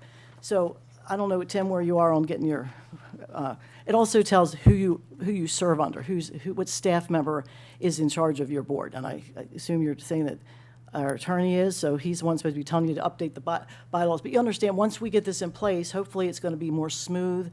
And then on the terms, the 3 years, you do have two-term limits. And I think we're going to ask people to ask to reapply, not reapply, but do you want to be re-upped? So that way you're doing it in a positive way. We're not just saying, here, you're going to get the second term, but you can request that. So was that sufficient? I think Commissioner Vigliotti was asking, so you think 3 with a possible 3 would be sufficient, or should it be 3, 3, 3? Because it's a lot of training, number one, and it's a lot of institutional knowledge that is helpful. And you're recommending kind of a compromise to that. You're saying 2 terms and a 3rd term if the commissioners approve it. No, No. 2 terms of 3 years. 2 terms, Say- 3 years. Instead of 2 years, you could get 6 years instead of 4. But we did put into the report, Tom, that Yeah, in the interest of the papers we have, it says a 3rd term with the commissioners. Sometimes we have trouble filling the positions. Sure. So that was placed in there because in the event we needed to have a little extra time beyond that to allow a person to serve until he or she could be replaced. That's why that was in there. Well, I think we allow that now, that you Yes. can, until somebody's reappointed, but make sure that that's sufficient time. This board, certain boards you want turnover. This is something that, to me, it takes a lot of knowledge and a lot of background, so you want to make sure you have sufficient ability to fill those slots, get people filled in, if that's what you want, the 2, 3-year terms, and then somebody would be held over until the next person gets selected and goes through, and we could put that in there, gets selected and has gone through their training, so that you don't have a period of time where that seat is open. you know what I'm saying? Because you're Yeah, saying that, That's in our, it's allowed, and we have rules of procedure that we adopted, and it's in there now that if, for example, your term was up, but your replacement hadn't been filled, you could continue to serve until that person is confirmed or appointed. confirmed and also maybe gone through their training. But anyway, Yes, so yes. there's the bylaws and certain things should go in there. And again, the links to the law, so people can read it. What's my job here? And then if we have a resolution from the county, that would go there as well. And then if you have your own working resolutions or whatever you want to, you just call them, not necessarily bylaws, the things that can change your rules, that would be there as well. And those things are more easily changed than the bylaws. And then the bylaws would be approved by us, and then our resolution, I guess, would be updated. And then every 3 years, it would say at the bottom, every 3 years, we'll review our bylaws. And then we're always looking at it, and you're always looking at it to take care of this stuff automatically. But these are great ideas. I'm trying to institutionalize them and put it in place that it gets institutionalized over and over again so that we look at these things. And people can go on there and see exactly what it is. And then you can recruit people, but they can go look on that website and say, what do you do? And put the reports up. Under the current law, of course, the Police Accountability Act is in the public service, the public safety article, and that's where it comes from. And then there's the state regulations. And then from that, the county adopts an ordinance, and that ordinance specifies that the Administrative Charging Committee adopt rules of order and procedure, how we function. So it kind of comes down like that. You're suggesting a couple other things. Well, which what I'm is- suggesting is, right when you say this is where this is where the board comes from, it's mandated by state law. You link to the state law. So whatever they change, it's always being updated. You're linking to it. And then the county has adopted an ordinance, this is what we do, if it's different or not, it'd be right there. And then the resolution, or whatever your rules and procedures, according to the rules and procedures, and then that would be still on your website, but that's something you can change more quickly. I meet this time, things that change that you don't want to go through this whole update process. And every board is different. Some have more and some have less, but it's all there and it's easy to change, and it's something that we'll be looking at on an ongoing basis, I think ongoing, at least every 3 years. But it would institutionalize it, and it would give people, it would say in there is 40 hours of training, and this is what it is. That might be in your procedures, but at least somebody could read it and say, wow, I got to do this, and it's Monday through Friday, and they know what they're getting into. But I'm just suggesting that would be a part of what we're looking for here, and that would help you all out. And then when we approve that, we'd be approving these changes as well in those Their bylaws. resolution covers a lot of, their first paragraph is the state law. This is pretty good. No, but when you change, state law changes, as you know, and it's fine, but if you link it, and you can write it out, but if you link it to the state law, when state law changes, it's automatically changed. I know one of our boards, we have state law that has been out of date for 13 years, and it still refers to it in the law.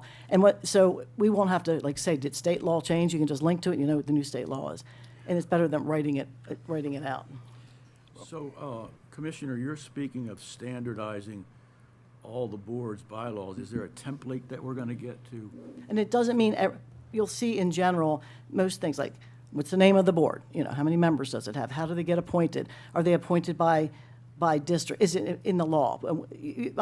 Roberta can share that. I think Tim has it. Some is Should have already shared this with the board. I was just saying, I don't know if you didn't read the attachments. It's Well, I read It's all everything. in here. This is a good resolution, and you say we, I see no reason why theirs needs to look like transits or whatever, and I see no reason why they should videotape their meetings. We're talking a lot of expense with that. I think there's a lot of things we need to talk about, maybe not today, but I'd be curious, what's your guys' proposal, that we look at this resolution and adopt it, or? Yes, please look at it. We'll get you a clean copy if you're receptive to it. Yeah, I first want to thank both of you gentlemen for your amount of work on this particular endeavor, and I want to thank both of you for your many years of service to Carroll County before this. We have the resolution. I would like to, while this sort of is a topic that's still fresh, I'd like us to take a look at the resolution, ensure that we have an opportunity to discuss the recommendations. They seem perfectly reasonable. I also wonder if we might want to take a look at the stipend that we provide members as well. I don't know what that is, but maybe you can bring that back to us as well if we want to make any changes to that. But Yeah, you've laid the groundwork for some significant improvements that seem perfectly reasonable. And I hope we can, as a board, just take that up sooner rather than later and try to make this particular board's job easier going forward, because it's not unusual, some of the issues that you're contending with in terms of getting people volunteered and getting people trained. It's typical of just, society in general. You'd like more people to get involved in the civic process, but sometimes it's just difficult with everyone's daily lives to get them to focus and want to do that. But it is very rewarding, and we encourage people to do that within the county. So I'd like to see that come back to us sooner rather than later, and again, have a look at what the stipend is as well, because it does look like a significant amount of time. Resolution doesn't need to come back to you, right? No. If you agree that to change the, right? If you want to make a motion to You can do accept the third term proposal, I'll get you a clean resolution and we'll get it back to you for signature. Yeah. The stipend is in my budget. It would really be a budget matter at that Okay. point. During budget Sure, deliberations. okay. All And right. Tim, can I ask, because I think the suggestion of having something in writing somewhere about meeting once a year with you gentlemen, having that report presented in a very open, public way, as my colleagues have noted, for reasons of transparency and letting our citizens know what's going on. Is that something that we should also codify in this resolution? You could. It's in the state law requires them to prepare this end-of-year report. It doesn't specify there's an actual physical meeting, but My suggestion would be, based on their recommendation, that I think we should include that in the resolution, that in January or February of every calendar year, the two commissions will come before us to say, hey, here's our report, this is what we found out over the course of the last year, here's the data, the relevant information relating to the discharge of our duties for the course of the past year. I think this is incredibly helpful, it's incredibly professionally done. And again, for our citizens to understand in a very transparent way what is occurring with our law enforcement, to see how professional they are, to see, my goodness, out of almost 84,000 interactions to 51 complaints, that's incredible. That's a testament to the men and the women who serve our communities. And so I think that would be a phenomenal idea to include that in the resolution if my friends up here are amenable to that. I'd be amenable to that. Gentlemen, I want to thank you both for all your hard work and dedication. I know the public may not be aware as much given that the meetings are private, but given the amount of work that goes into this, I truly greatly appreciate that. And I really appreciate the recommendation for number 4 of adjusting it from 2 years to 3. It almost seems, I hate to say it, counterintuitive that we have you start on a term, but yet you're how many months in before you get your training. I don't know if that even honestly makes sense, for lack of a better way of putting that. But I really appreciate you taking the time and effort to put this together. The one thing I did want to ask, and I don't know what the thought would be, and I greatly appreciate the idea of being at like the Fall Fest, you had mentioned that and some other things, but given the size of this county and going around to the other organizations, I think is great. Would there be any way we could somehow utilize social media to try to push some of this out more, be it the county website, Facebook, whatever? I mean, I'm not suggesting we have to go out and create a separate entity. I know that gets taxing on staff and other individuals involved in that. I know there are communities that do that. I did look that up just out of curiosity. But I think, from an educational perspective, if there's any way we could kind of push just some general information out from time to time. But truly appreciate all the hard work. We do have a website. Okay. It's sponsored by Tim's office and the IT people. And it's got a lot of information on it, the county resolutions, other things that the act that created everything. So there's a lot of information on there, and we could add more, I guess, if we needed to. we can add more and use some other avenues that you suggest Okay. as well. We're just trying to get more people interested in applying. We haven't had any, that's why we haven't appointed people. If you can suggest folks that you think would fit, then, but if we tell them what the expectations are and who can and cannot apply, it would be nice for them to be able to see that up front. I must have misspoke, or maybe you misheard me. I did not suggest that you record your meetings at all.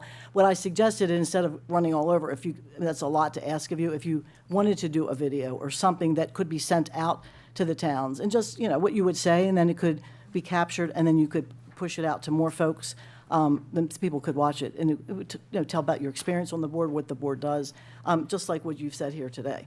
And sometimes that would help you from having to go all over the place and It's nice to show up. It's also nice for them to be able to, it's just an option that I know our tech people are able to do. We're just trying to, I learned a lot today. It's my first year. I knew we passed the legislation and I knew that there were requirements of who could serve and not serve. But I didn't really know much more, except no one applies for it. And then we've got to get more folks involved. And I think it'd be something nice for people to do. You mentioned the resolution about the civilian trial board members, and they're not used very often. Is that right? Yes. Is there any way to do multi-jurisdictional on that? Because I think we talked, when we passed the legislation years ago, I think we allowed for multi-jurisdictional on certain things because it was so hard for some of the small counties to set the boards up, and they didn't have that much volume.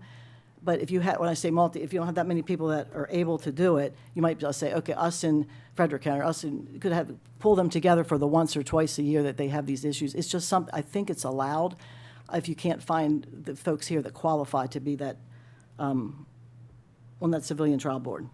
I think it was in the law, if I remember. It's been a number of years ago. I think that now you have to have a retired judge or an administrative law judge to be the chair, and I believe Mr. Burke goes to the state administrative law judges.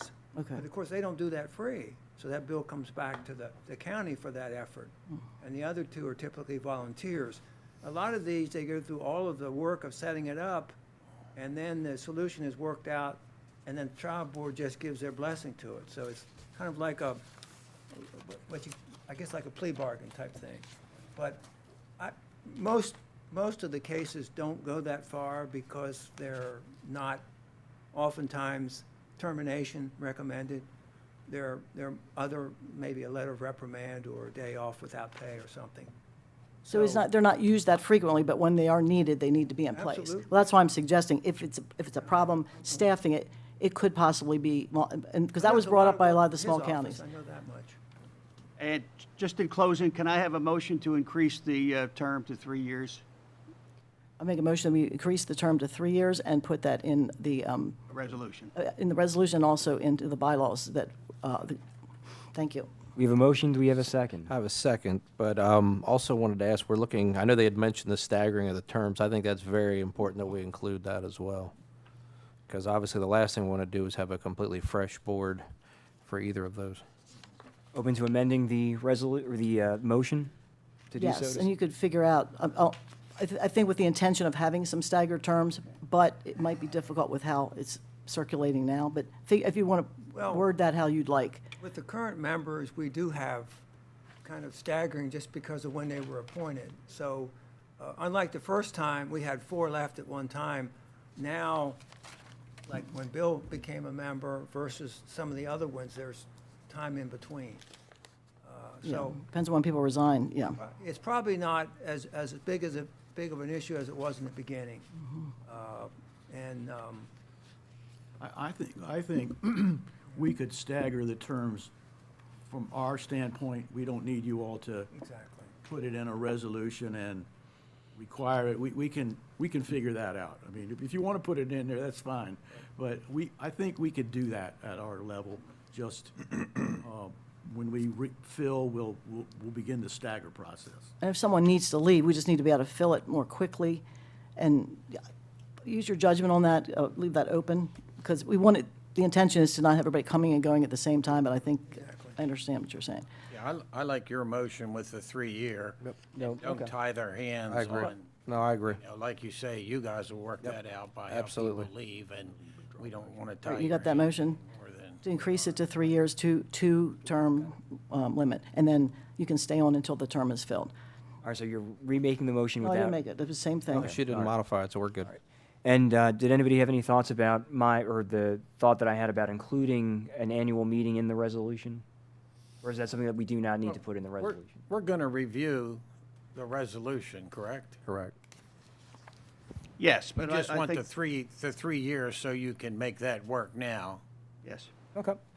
And you've said that there's already the report that is generated, it's the intention of the Board of Commissioners. And I think with all of our boards, our intention is to get them to come in front of us so they feel listened to and relevant. So I'm hoping that with all of our boards, we intend to have them come to us once a year and give a report. So it's the intention of the Board of Commissioners to have the report presented to us. All right, so we have a motion, we have a second. Is there any further discussion? All those in favor? Aye. All those opposed? Motion carries. Gentlemen, thank you for everything. Thank you for your work. We're not done yet. Oh, you're not? That's just the motion. I just have a couple more things, if that's okay. Sure. One of the issues that we've had, and I put in here as a proven opportunity, is the report being due December 31st. That's written into the law. That's written into the statute in the safety article of the law.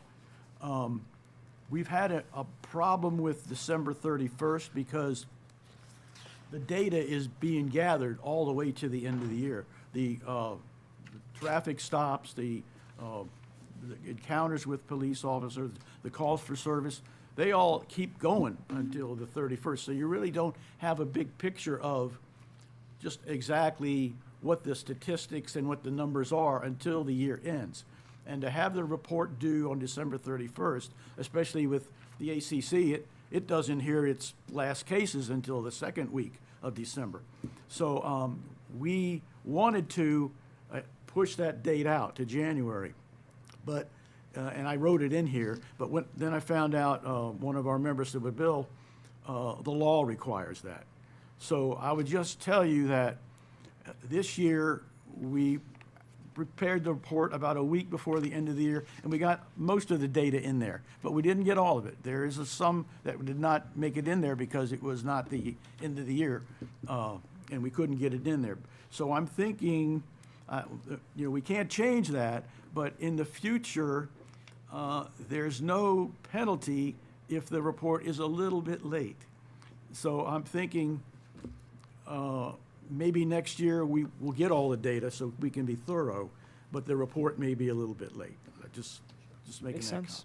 I think the intent, I don't know what the law says, but it's the intention that it is a calendar year's worth of information, and maybe it doesn't exactly say that, but I think the intention is to get a year's worth of data, have you time to process it, and then report it in the fastest manner as possible. If you think the 31st is good, but I agree with you. It should be inclusive as much as possible to the end of the year, and hell, So whatever the words that they say.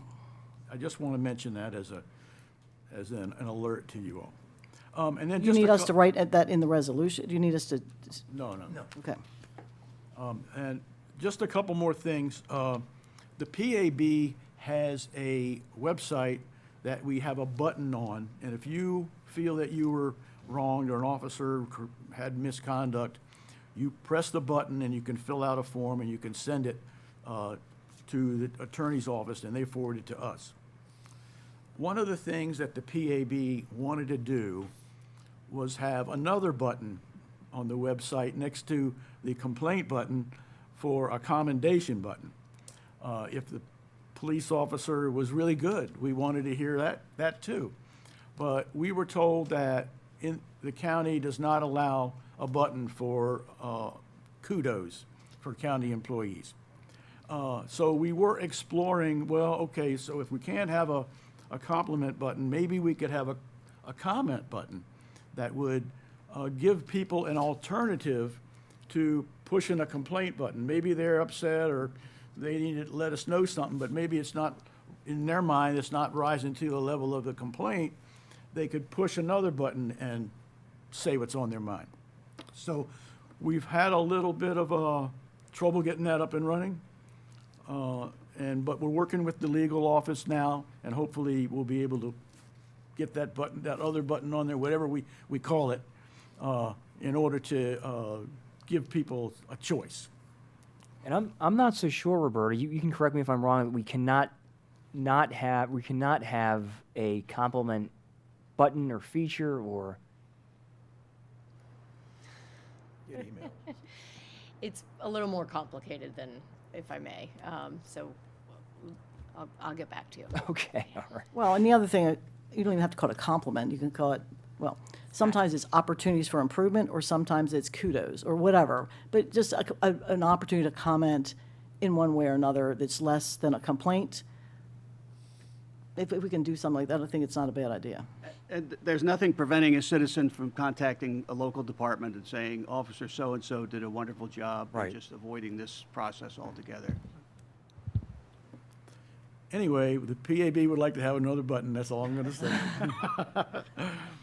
Okay, and this, I think this last one kind of gets to the point that Commissioner Krebs was making, and that was the provision that requires this complaint to be on the officer's record forever. A lot of times, these complaints are totally frivolous. We look at the videos, I would say 75% of it didn't happen. You know, he didn't do what, or she didn't do what you're saying they did. And so we feel that there needs to be some kind of a process that gets this expunged off of his or her record. I know that the Fraternal Order of Police has submitted legislation and works with the legislators the past couple of years to get that changed, but it just doesn't seem to be going anywhere. And so any help, you know, the commissioners could offer or suggestions as to how we can get that fixed, I'm sure it would be appreciated by the law enforcement community. And I would suggest on that, law enforcement community, it's good that they're putting it forward. But coming from you guys who are looking at these complaints and saying on some of these, there's just nothing at all to it, you've seen it on a body cam, it might be more impressive to the people listening that you guys are saying the same thing on certain offenses. You know what I'm saying? Because FOP obviously is trying to protect their members, which I understand. But what you pointed out, and I'm just surprised at some of these complaints and about not being in the left turn lane or whatever. And something so minor is on someone's record, and it might be next year, or if it comes up this year, that someone from a police accountability board testify and say, this is why, this is what we're talking about. Because, and put it in a context, and that you recommend it as well. And I don't know if do you have a statewide group? Or do you guys have so you're all individuals? You don't have a statewide group that could say that? No, ma'am. Okay. You know, and it's not just the complaints that are where they find against the officer, any Well, complaint. I'm not disagreeing. Or it could be one of those frivolous ones that they're also reside on the record forever. It just seemed to me to be out of whack, you know. Okay, we're almost there. I just want to say that I got a lot of good comments from you all. Standardize the boards, bylaws, utilize social media, city council talks, do a video. I've got those all written down. I'll bring that up to our board at our next meeting, and we'll see how we can move forward on some of these. But in the end of the report now, we're coming down to the last couple of sentences, and I want to just read my conclusion. It's only 2 sentences. The PAB and the ACC is pleased to report that Carroll County is fortunate enough to have law enforcement agencies who are strongly invested in the community and are striving for a high level of professional excellence. It is the ongoing goal of the PAB and the ACC to continue working with the police officers or towards our common goal of supporting responsive policing while maintaining the high-quality policing that we have come to know and expect in Carroll County. So in general, in closing, I would say that the trend is good. We have good policing in Carroll County, and that's something that I think we need to be thankful for. Very much so. Very well said. Thank you both for the presentation today. Thank you. Very good. Thank you so much. Thank you. All right, Thank you, guys, and thanks for everything else you've done for the community. So, thank you. Thank you. So up next, we have public hearing for proposed temporary deferral of data processing centers in Carroll County. So we will now open the public hearing for the proposed temporary deferral of data processing centers in Carroll County, and I will hand things over to Tim for particular specifics and material components. Good morning. Data processing centers are currently not addressed in the Carroll County zoning ordinance. It was thought that if there's an application received, we would have to struggle to find a place for them, and there may be places where you don't want them. Staff felt, or Commissioner Gordon suggested to staff that maybe a moratorium would be the way to go to study and look at these uses, how much water they use, how much energy they use, and whether there are appropriate places in Carroll County where they should be located. So the purpose of this public hearing is to solicit any public comment on this proposal. Chris Hine, the director, is here to answer any questions you may have or add any additional thoughts. Yes, all I would add is that, as I indicated in a previous meeting, is that we have staff who are researching data processing centers. You've probably seen in the news that this is a very hot topic, not just here locally, but nationally. So there are, I believe, some federal regulations that are being contemplated. There are a couple of bills being considered at the state level. So it's very much a topic that's in flux. So we would anticipate probably within a month thereabouts that we will be back before you to provide some background information and so on so that you can make some informed decisions and direction if you wish us to pursue some zoning code amendments. Roberta, do we have anybody here for the public hearing? No. Chris, do we have anybody on the line for the public hearing? I have no one on the line, sir. Thank you. Any thoughts, comments, or questions from my colleagues up here? What do you think of the 8 months? Is that appropriate? Is that long enough? Is that Good, excellent question. I'm actually going to defer to Mr. Burke regarding deferrals and what an appropriate amount of time for deferrals are and so on. 8 months is probably enough for us to delve into it in pretty good detail. But the unknown are the other regulations that we may have to follow suit with. So if the state, like I said, the state has a couple of bills that are proposed that would require counties such as ourselves to adopt certain things. If we don't find out about that or it's not finalized until April, and then we have to move from those, the 8 months may not be enough. But I would defer to Mr. Burke on the total.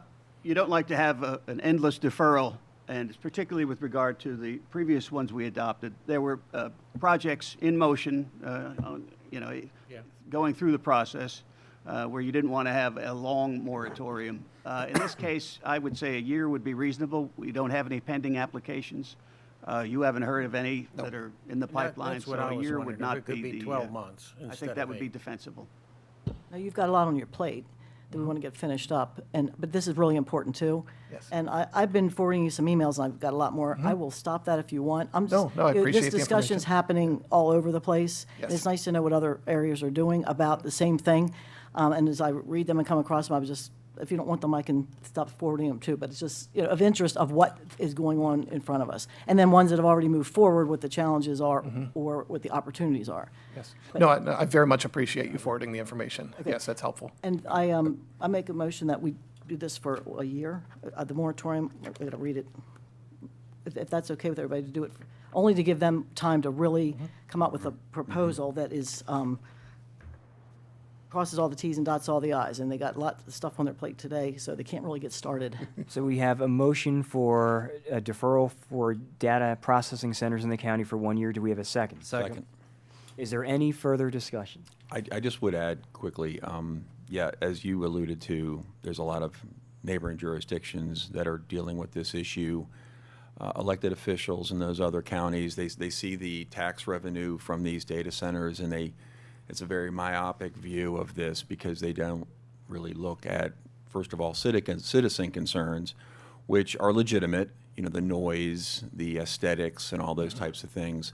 But what I think is really interesting is the Maryland Office of People's Counsel themselves have told us that electric demands required to support data centers are driving up costs for Maryland customers in 3 areas, affecting capacity, transmission, which we are painfully aware of, and the energy market. So, this is more than just not in my backyard. This is our attempt as a county, because we like to try to do things better, to really take a hard look at these, the future of them, where they're going, where they belong, if they belong, how we could even accommodate them. So for people listening, it's just much more about they don't look nice and they might make a lot of noise. Again, these jurisdictions that see this revenue, that's sort of, they just focus on that and they don't really look at anything else. And of course, ironically, they're the same county governments that still ask people for more money later on after all these revenues. It doesn't seem to stop their spending. They just always need more and more. So this is a very multifaceted. It's more of a complicated issue. I'm glad we're going to do it for 12 months. I think that's very appropriate. And also, I think we should, not all data centers are the same size. I want to be careful. I don't want to end up like solar, and I still think we should be putting forth, because the state wants it, where we want this stuff so that they can't say we're not allowing it.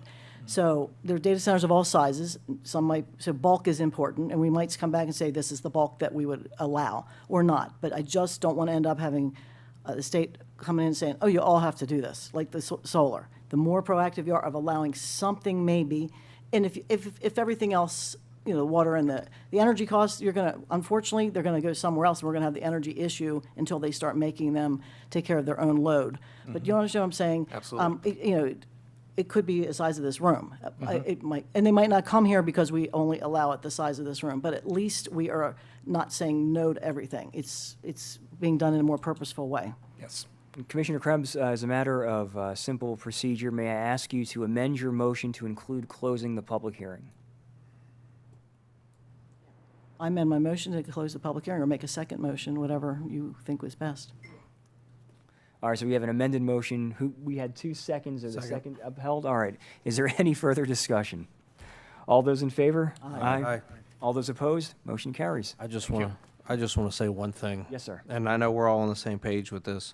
I appreciate us all being proactive, and I appreciate staff being proactive, because as Mr. Hine has mentioned before, you know, one size does not fit all, and as Commissioner Krebs just mentioned, it could be large, it could be small, we don't know. So I appreciate us looking out and taking that moment. So thank you very much. Commissioner Gordon, I agree with you. Reading about these other communities and these other places where these data centers are going in, some of these communities have been devastated by lack of representation, lack of zoning, lack of any kind of regulation as to how they're going to fit into the community. So I agree. I'm very glad that we're being proactive. So thank you. Thank you, everybody. All right, thank you. Thank you. All right, up next, we have contract renewal for cohort instructional program at Carroll Community College. Morning. Morning, Christy. How are you? Fine, how are you? Well, thank you very much. Morning, everyone. Good to see you. How are you? Good, good. The Office of Procurement and Cooperation, the Department of Human Resources, and Carroll County Sheriff's Office request your approval to renew the contract with Carroll Community College for the cohort program. Or instructional program in the amount of $50,000. This program is for Sheriff's Training Academy police entry-level training at the college. This current payment will be for up to 30 students to attend the program and acquire an AAS degree in law enforcement after the successful completion of the program in 5 specific general education courses taught at the academy facility. The program was initially approved back in 2019 with an ongoing contract which remains in place until terminated. Therefore, this request is for the yearly contract renewal. This amount is approved in the FY26 budget. Just a little information that I received from the Sheriff's Department. Vicki couldn't be here this morning, but I wanted to share that she indicated since the inception of the program in 2019, there's been over 215 participants that have received this program that are able to get their Associate of Applied Science degree in law enforcement. So they do part of the program while they're at the academy. This is Sheriff's Office recruits as well as other recruits that are in the academy. They do part of the program at the academy, and then they finish that off and walk out with their associate's degree. So she indicated that this is very successful, allows them to do this concurrently with being in the academy, and is very good for those academy participants. I move the Board of Commissioners approve the contract renewal at Carroll Community College for the cohort instructional program in the amount of $50,000. We have a motion. Do we have a second? Second. We have a motion and a second. Is there any further discussion? All those in favor? Aye. All those opposed? Motion carries. Thank you both very much. you. Have a good day. You too. Thanks. Up next, we have budget update for the second quarter of FY26. Hello, Heidi. Hello, Ted. Ted, are you smiling? You have We're good going to news? see you guys a fair amount over the next couple months. We're aren't just we? getting you, easing you in. Yes, and to that point, I don't intend to take very much time at all today. especially on the revenue side of things. In just a couple weeks, we'll be starting to spend a lot more time on that. So this is just a moment in time and mostly focused on the expenditure side. But on the revenue side, property tax, we expect to come in more or less where expected, which is generally how it works. Income tax, again, looks to be coming in considerably beyond what we counted on. We will be getting our second big distribution of the year shortly. But then keep in mind that even when we get that, we still have about half of what we'll collect for the year, so uncertainty remains. Recordation looks like it's going to come in a bit more than we expected. On the expenditure side, one thing we're still working to get a handle on, you might remember there was a recent change in holiday pay, and we're seeing the impact of that, and it's noticeable. We might be looking at something in the vicinity of $350,000 of change due to that. Public Works will be the place of biggest savings. That's largely due to open positions and fuel costs coming in less than we counted on.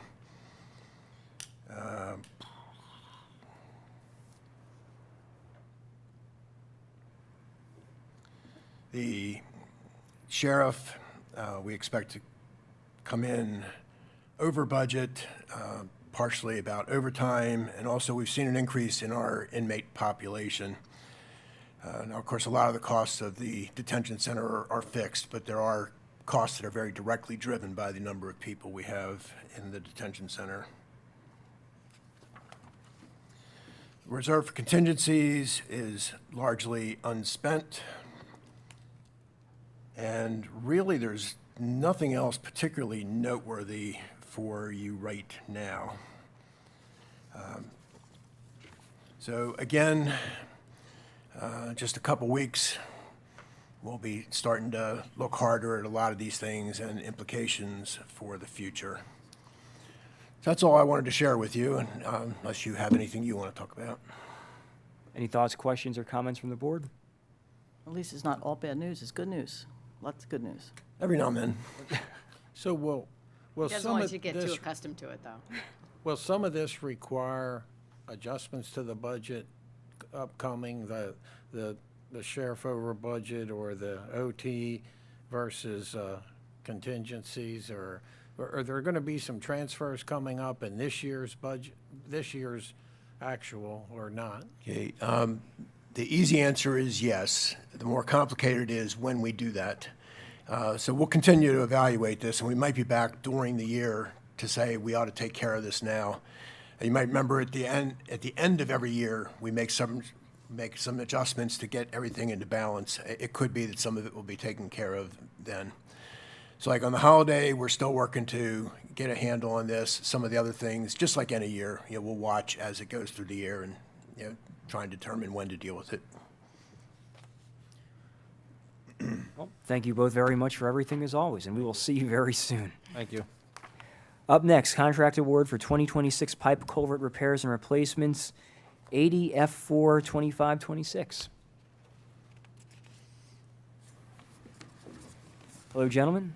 Morning. Morning. The Office of Procurement, in cooperation with the Division of Engineering, requests your approval to award the contract for the 2026 pipe culvert repair replacement to Stanballs Incorporated in the amount of $867,205. The Office of Procurement solicited bids on the county's e-procurement site, Public Purchase, and received 2 responses. This amount is within the FY26 adopted budget.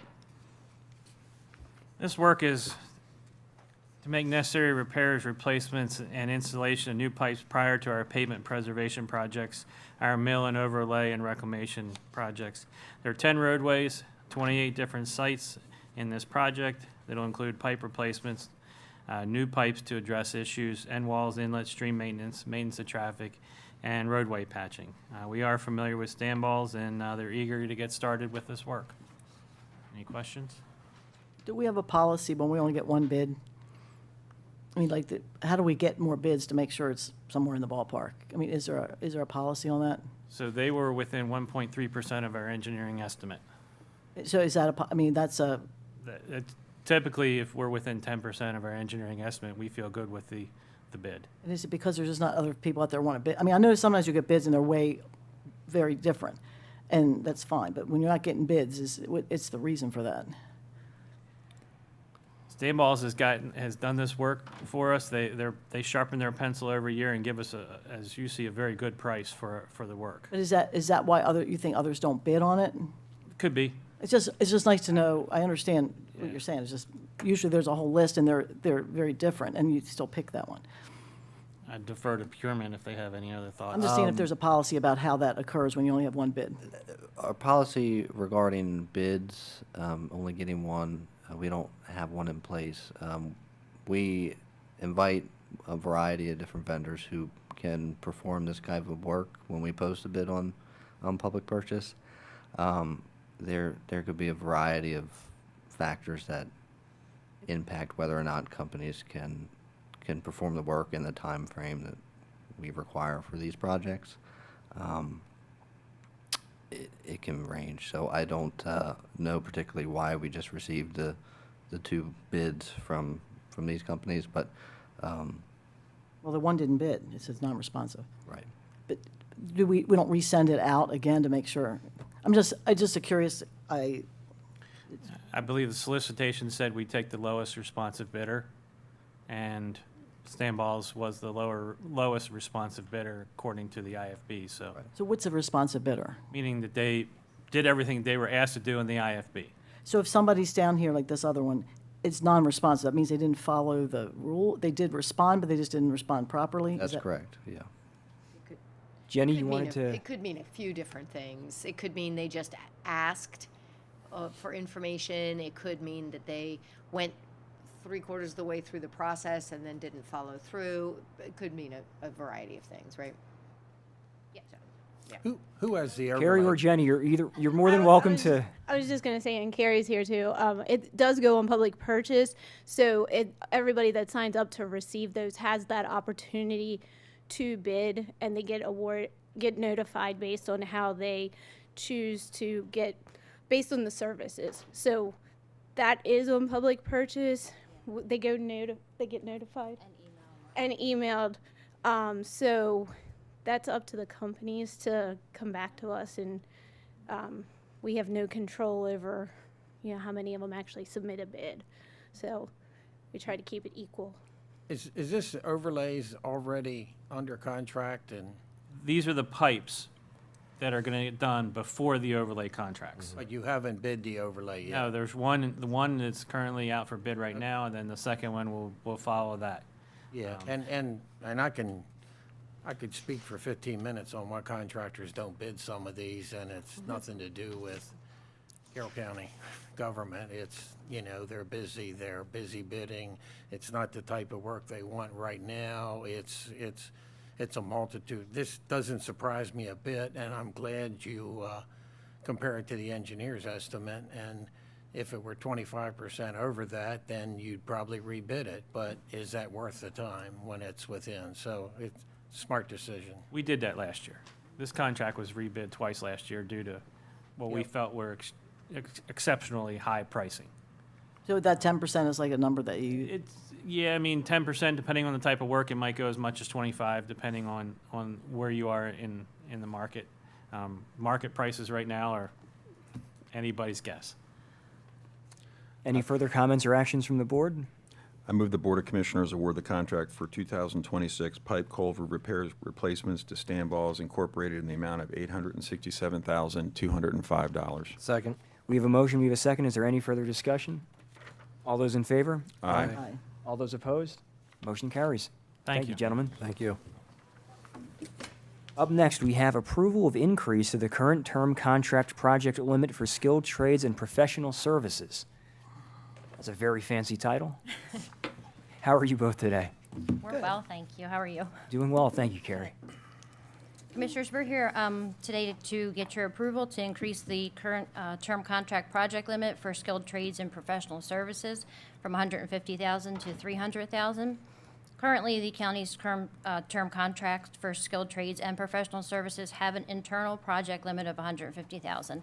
That means that at the time the term contracts were competitively bid about 7 years ago, those contracts in the RFP, it stated that a specific project could not exceed $150,000. Those vendors submitted proposals, they were evaluated, and they were placed on our term contract list. Please keep in mind that anything over $50,000 would come before you for spending authority approval. Since the solicitations were awarded 7 years ago, inflation, market conditions, higher labor costs, and increased material prices, along with operational expenses, have had a significant impact on these services. The project limit of $150,000 has become outdated and no longer reflects current costs. This will allow the agencies to proceed with a project limit, limiting the amount of the internal project, and will provide flexibility for projects that are time sensitive. These projects will be discussed with the Office of Procurement for final recommendation. These vendors are vetted through our request for proposal process, evaluated on qualifications and pricing, and awarded contracts for a specific term. That term will be for 3 years. It was at 4 years before. We're going to now decrease that to 3.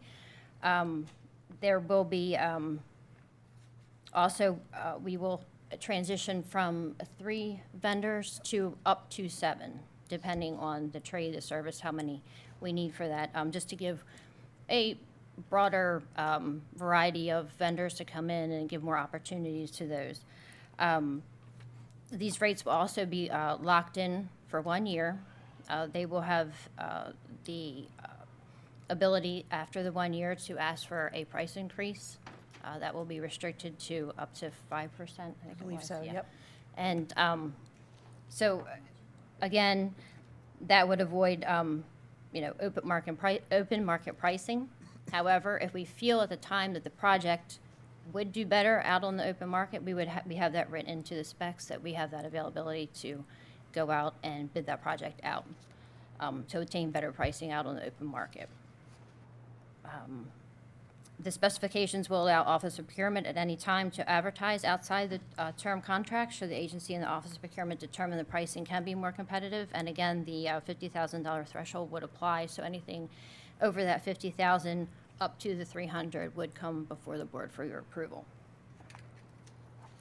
Do we have, and I apologize, I should know this, but this surprises me.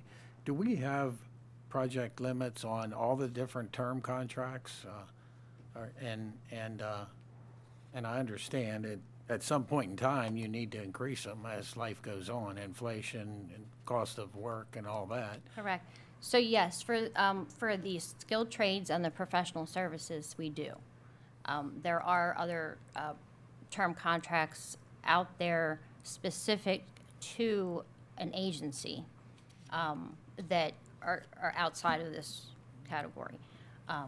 So they may have, I believe, like resource management for their MPDES. I think I'm supposed to say that backwards. DES. That's right.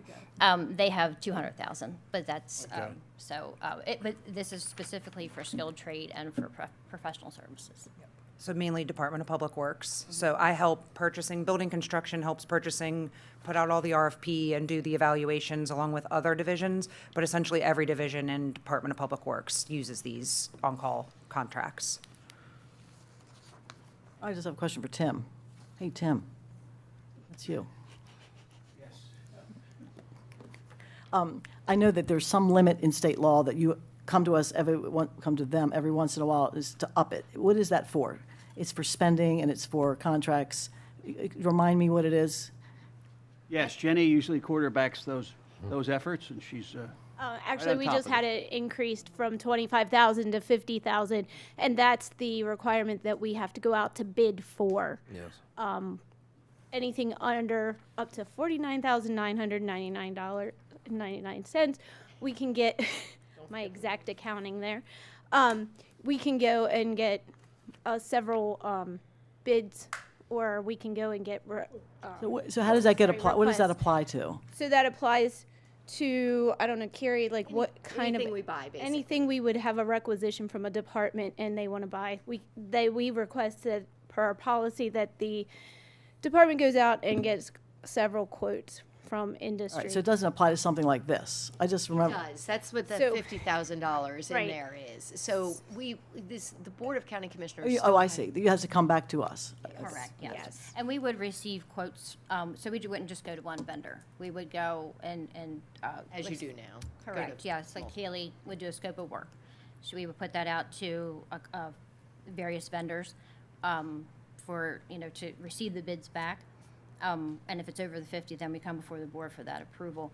Another thing is, we've also built in that, because I know we've had some issues in the past where we've had non-responsive vendors. We've also we're going to work closely with DPW to rotate the work around with the different term contractors that we have, so now, because we're going to a larger selection. And, but if they don't respond, I think it was 3 times within a year, like if they say, just don't give us a quote, or we can't do the job, because a lot of times if it's a smaller job, they don't want to may not want to do the work, that they would be removed from the list. We go back to our list and go to the next person in the scoring process to bring them one. Another, what Kaylee and I think is a good thing on this, we're going to start these at 50,000, so it gives smaller companies under that threshold, because we require 2 quotes. So now we can go out to smaller companies under 50,000, where in the past we were going straight to the term contract, even for like a $25,000 job. Good, I like that. So now we're going to be able to go to those smaller companies and say, hey, can you provide us a quote and another one? So it kind of opens that market up to the smaller contractors. That's great. out That's a there. good idea. Thank you. Any further comments, questions, or action from the board? I move the Board of County Commissioners approve the increase to the term contract project limit for skilled trades and professional services from $150,000 to $300,000. Second. We have a motion, we have a second. Is there any further discussion? All those in favor? Aye. All those opposed? Motion carries. Thank you both very much. Thank you. And I want to note, 3 of the 4 people that were on the paper contributed. Brian Bokey, do you have anything to say, or are we okay? Strong silent type.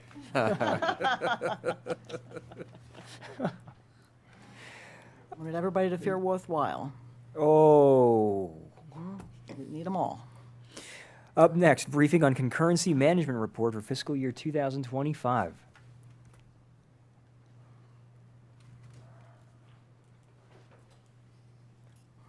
Good morning, everybody. Good morning. Morning. Chris, nice to see you again so soon. No, I'm not driving. You're not driving? Yes, good morning again. So I'm joined this morning by Laura Matthias, who is the Manager of Development Review, as well as Amy Barcroft, who's one of our Development Review coordinators. We're here to brief you on the annual concurrency management report. As a reminder, this stems from County Code Chapter 156, which is our Adequate Public Facilities Ordinance and Concurrency Management. And again, just to remind you the difference there, the Adequate Public Facilities Ordinance is, or APFO, is the test, the metrics that we evaluate individual projects against to ensure that the county has adequate facilities to support those individual residential projects. The other aspect of that is concurrency management, which is what we're here for today, which is an annual report where we look at all of the residential development countywide and what kind of impacts that has had, and are there any issues that we want to bring forward to the board as you're contemplating this year's budget. So recognize that there have been a couple of questions about roadway widths. That's not in the scope of the concurrency management report, but the Department of Public Works is working on compiling some data and some information, and we'll be back in the near future to discuss roadway widths. But with that, I'm going to turn it over to Laura to run through the presentation. Thank you. Good morning. Good morning. Morning. It was a great intro, Chris. Thank you. So Our department is charged with putting together a concurrency manager report annually. That is in Chapter 156. And we deliver that to the Planning Commission, which we did in December and January to discuss the report with them.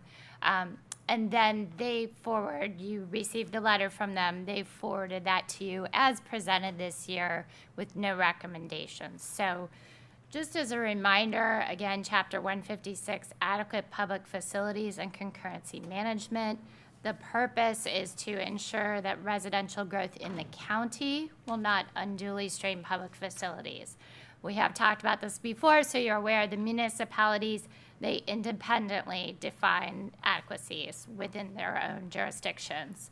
So this chapter looks at subdivisions, major subdivisions, site plans for residential purposes, mobile home parks. Those are all included in what is tested and falls under Chapter 156.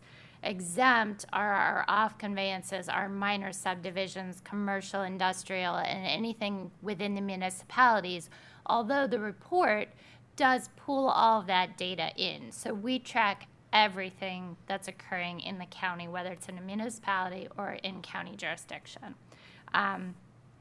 And again, those facilities, we've had a lot of conversation about this, so you're aware the facilities are schools, roads, water and sewer, police, fire, and EMS. So you'll find all that in the report, which I'm sure you've read cover to cover, and it's really intriguing. So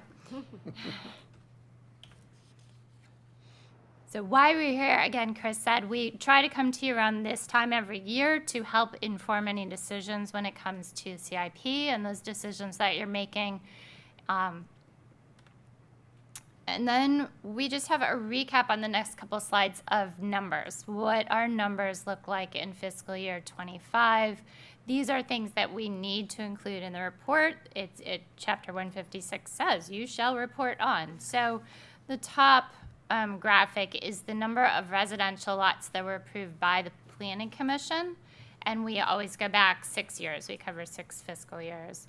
So you can see, and of course in subdivisions, major subdivisions, we have preliminary plan, and then we move into final plan. So the numbers differ, right? And you start to see the preliminary plans that are getting approved now, you'll see those show up in final in the future. Right, so then we move down to new residential lots recorded. Of course, these numbers don't always align. There are building lots out there that have been recorded in the past but never built. So this captures just that's on the next slide. So lots recorded, right? They don't always align. As soon as you finish a plan, you don't always record your lot. So the numbers aren't specifically aligned. So this also breaks it down into county, municipality, and then total. And municipalities we find go in waves for certain. You'll see back in fiscal year 21-22, we had quite a number of lots that were recorded. We are also currently processing quite a number of substantial plans within municipalities. So I expect in the next probably 4 years, 3 to 4 years, you're going to see that number go up again in terms of municipalities.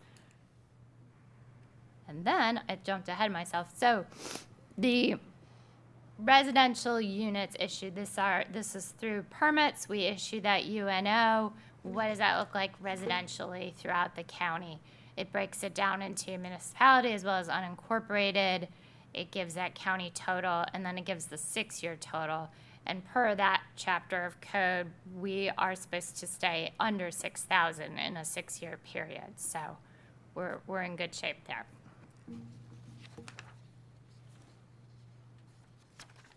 So because you've read that report cover to cover, you know that some of the numbers are a little interesting in there. So we did include comments on what that looks like. So our fire and EMS in particular, you're aware we now have a department, and we are staffing those career EMS stations throughout the county. As of February, DFEMS achieved full countywide staffing. And so that is a marking point for us. Now, the data that we need to include in the report it tells us specifically that you go month to month, but you look back 24 months. So it's a 24-month reporting period. So we're still capturing data that predates that February 2025 date. So once we start moving forward, and it will take a while, where we don't have that same capturing of a hybrid operation system. So that is clearly called out and explained, because you'll see that you say, well, what's going on with the numbers? And I think that's a direct result of this. So, and then the school data was also interesting in that last year, I'm sure you recall, we sat here and there were a number of elementary schools that were considered approaching inadequate. We had a lot of like yellow flags, if you will. And now everything is looking much better. So Bill Kane offered a great explanation where he said those actual enrollments that we experienced in 24 were not, he has to do everything based on his numbers that he puts in and a percentage increase, right? So he does that, and then when those actual enrollments come back lower, it changes all those projections across the board. So in turn, that lowered everything. So right now, we're looking fairly good in terms of the schools. We do have plans that are being processed for additions. Once those get built, and you'll see all that in the report, the year that they plan to open, that is helping the capacities, of course. The other interesting fact to add in is that Carroll County Public Schools puts out the projection enrollments in April. So all of this report focuses on their numbers that were put out in April. We know at this point that those additions to like Freedom Elementary School's addition is getting pushed back in the timeline. So we anticipate in April, when we get the new projections, that's going to accommodate for, instead of opening in X year and you see that those numbers drop to full adequacy, it's going to push that out a little further. So, and with all of that, the Planning and Zoning Commission, as presented, the plan as presented to them, the report as presented is being forwarded to you. They did not add any recommendations, suggestions, etc. So, And because I know my colleagues have all read the report, everybody will remember on page 5, there's important information about fire and EMS and the companies that are in need of additional support, which underscores what we learned last week.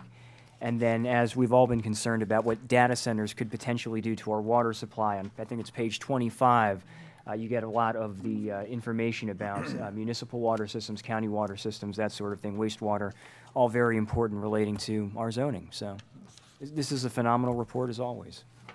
Very well done, very well put together. And Laura, I hate to tell you this, I'm a nerd, and I do read these reports. And I really do. I've been reading them for many years. I'm glad. It sounds like Commissioner Vigliotti read it as well. Thank you. And I've never understood the whole 6,000 thing in the whole county, because it depends on where they're built. I mean, I know when they did it years ago, it was meaningful, but the 6,000 is an arbitrary number. Maybe we could change it, because if they're all built in Tawnytown, you got a lot bigger problem than if they're all built in, spread around the county. So that number was put in when things were growing like crazy, I think in the 90s or whenever. But a couple questions. On the first page on development activity, you have the lots recorded. The way I'm learning about the difference in a site plan, thank you, Chris, and a subdivision plan, I never knew there was a difference. But on a site plan, it's one lot. So do they count as individual? I mean, how do you count that in a lot recorded? Is it one, or is it the number of the units? So there is a particular section. So we do include on page 8 residential site plans that were approved by the Planning Commission, which shows the number of units per. So when we look at this chart on the front, on development activity, and it says new residential lots recorded, if you're a site plan, so if you build 100 houses would that count as one, or would it count as the number? You mean on the PowerPoint? On the PowerPoint, where it says development activity, on the second page or third page. Of the PowerPoint. Of the PowerPoint, yes, I'm sorry, the PowerPoint. That's not the report, so I'm that's sorry, why. I'm sorry. I'm sorry. I'm trying to find where, right there, where to you- look. right, Where to okay. look. Okay. So where it says These residential. are subdivision lots. This Okay, is so- specific to subdivision lots. So if we have and a lot of the new developments that are happening in different places. Right. Might be one lot is a site plan and it has 130 houses. So that counts on here as one lot. So no, this is only subdivision. So site plans are only recorded in that section I guess- just pointed well, to in okay. terms of So I guess what I'm units. trying to Right. say is- It's not counted towards any of these numbers. So that's why the number of houses is way more, because some only count, they're not going to match up at all. Because a lot of the things are site plans now, these ones that have common space, and I'm not sure how they do it in the jurisdictions. On the building, so the building permits would be more the one-on-one. Yes. Okay. I just want to point out that when we did the housing study last year, when you guys did the housing study last year, and we went through all that, it said that to maintain the population in Carroll County, the expected growth, we need 194? 160? I think you're right, yes. 194 houses to be built a year, and that was the recommendation. And I want to just say, and when people are saying we're not building enough, they might not be, it's in the eyes of the beholder, but we have built over what the recommendation has been every year. So we are keeping up with the expected population from the consultants we're keeping up our end of the bargain. So when we say, oh, Carroll County don't want to build anything, I think that's not really accurate, because here's the facts. So just want to point that out, so we have that tidbit of information that we're actually above it by considerable for how many, even during tough times. With regard to, But the last census shows that we barely grow. I'm just saying from the number of new homes, it's right here, we're ahead of the actual homes. Now, maybe they're not populated with children, and the population is going down for whatever, or maybe they're going somewhere else, but the actual number of units is above what the consultant said we would need to handle the growth in Carroll County, which was 164. And this number is for all county and municipalities. And some of the municipalities have bumped these numbers up, but, we're doing our part from at least their point of view from the report. So on the enrollments, and this is something that's bothered me for many, many years, the data from the school districts always lags. It's there, but it lags a year for us to act on it. So you say here that, the enrollments went down, which they did in '24, and that's what we're using, '24 data, and that's why things are on the facility master plan and the capital plan. We know that the enrollments went down in '25, and the projections are already out. The school board has them, they're done. Bill Kane does a great job with it. But yet they don't consider that in their capital plan until like May, and then we don't do it until next year. So we're officially always a year behind, yet we already have the information. How do we catch that lag up? So that we are looking at, because we know that the lag is there, but when they give us their capital plan, and that's why they only moved it out 1 year, because they're still going off of '24. And until they do their project this year, I think it's May, we're a year lag behind. Is there a way, and I talked to Pat Dorsey about this yesterday, I was with her, and she agrees, and I've been saying this for 20 years, since we did it 20 years ago, we were going this way, now we're going this way. How do we get those numbers to us, not the numbers, but the actual facility master plan, so we're looking at current data and their current requests versus a lag of a year?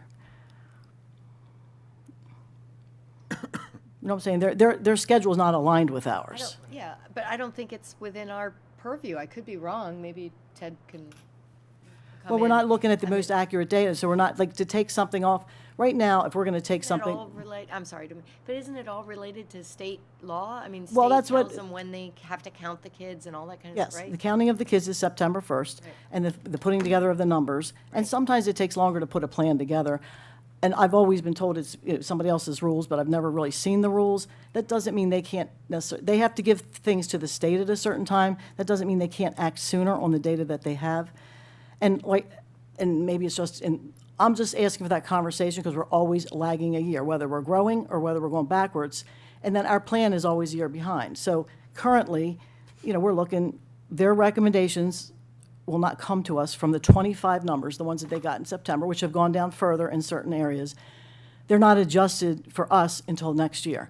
Well, we already know that these numbers, like Freedom, and I'm using that as an example because, thank goodness, they have gone down and they're more reasonable. They're only a tiny bit over adequate public facilities. And I also think we need to encourage them. We've got to look at nearby schools. You can't just put something on because right here in this spot, if you got something next door, that you need to look at that, at least in certain situations. And we haven't always force that because we only have so much money to spend.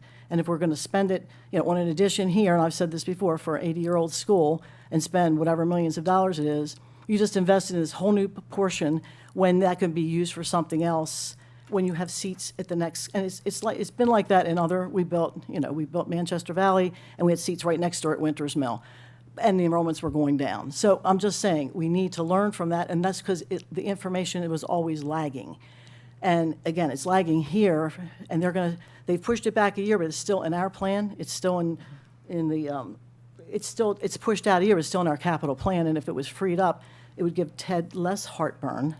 And again, we have to do this a little bit more thoughtfully and methodically and look at what school we're putting it on and have that conversation with them so that we can accelerate some of their roof improvements and some of their modernizations, because there's a lot of need coming up. As you said, this average school, I don't know what our average school is in Carroll County, but we got a lot of schools that are going to be needing modernization, and if we can save $5 million here and $10 million here, so that's one issue that if we could figure out with them, how can we get their needs sooner? I don't think their needs are going to change a lot, but it would have pushed this off. And then the second thing is going back, and I've asked this many times, about functional capacity versus state-rated capacity for middle schools. We've got to look at that. We're the only county in the state that does it that way. And the county agreed years ago to use the way that they use their schools, but we don't get reimbursed for those schools. We didn't get reimbursed for Shiloh. We didn't get reimbursed for a lot of them because of the way we do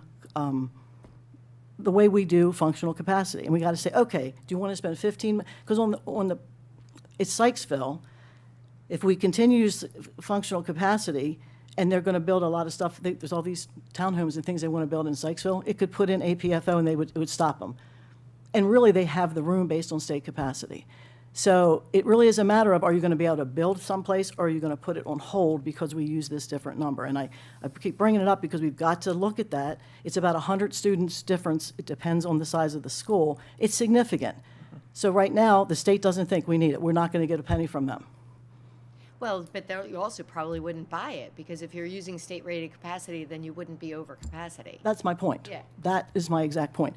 And it's, again, because there's limited dollars, and you're looking at it from all the points of view, and you've sat there before. You can only spend the dollar once, and we just need to have these tough conversations. It's not like we're trying to take money away. We're just trying to put it on other projects that they think are important and we think are important. How do we best use this money? And right now, we're just... Now, the board could just say we're going to use state-rated capacity, period, and that takes off APFO for a middle school. We make it the same as the others, and that way it would keep being built, and they'd have to just, I don't want to just force that on them, but that conversation needs to occur in a constructive way, and also about they should be looking at schools that are in the same catchment area that it's reasonable. I'm not asking to bus somebody 20 miles away. But if something is reasonable and it's going to be for a sustained period of time, not just 1 year to the next, you don't want to bump children around, or just suck it up for a couple of years because whatever. I think we've got to be a little more careful of, we don't have unlimited pockets. And we have priorities that we all have similar priorities. So I bring them up a couple times, and I'm going to keep bringing them up. We can certainly discuss I was these. going to say, Commissioner Kyler, I believe you wanted to say something. I want to talk about schools. I disagree with 90% of what was just said. Middle schools aren't a problem in Carroll County and haven't been. Sykesville potentially could be. You brought up that they're backing up. Actually, they put in a file folder the additions. They don't even have a year. I don't understand why we have schools in this. We don't control their redistricting. We don't control when they want an HVAC. We don't control when they want a roof. They have ways they evaluate that, and they ask us to fund it. Freedom, which is considered overcapacity, is the best performing school in Carroll County and one of the best in the state. If my kid went there, I'd be upset very much if you said he needs to go to Mount Airy. And that's where there's room, not in the neighborhood schools. But I feel, and CCPS would come here and say this, we need, well, building and development is the least factor in school population and school enrollment. There's a lot of other factors that are bigger. But number two, let them figure out how to redistrict, how to educate our children, do whatever. I don't know why we hold up development based on school capacity, period. That's their problem. And as they said, high schools aren't a problem anyplace. Like I say, Sykesville Middle's approaching, and they've been saying that, and they've done very well with getting state money. East Middle was the last example with the way they calculate enrollment and capacity. So I don't know why we think they should change the world. And as far as data being a year old, there's 25,000 students, and if it changes by 200 and we need to know that a year sooner, we got bigger problems than the amount of enrollment. It doesn't significantly change, except unless it's multiple years. First of all, you always talk about misinformation. Just want, if you have, I wish I had the enrollments with me. First of all,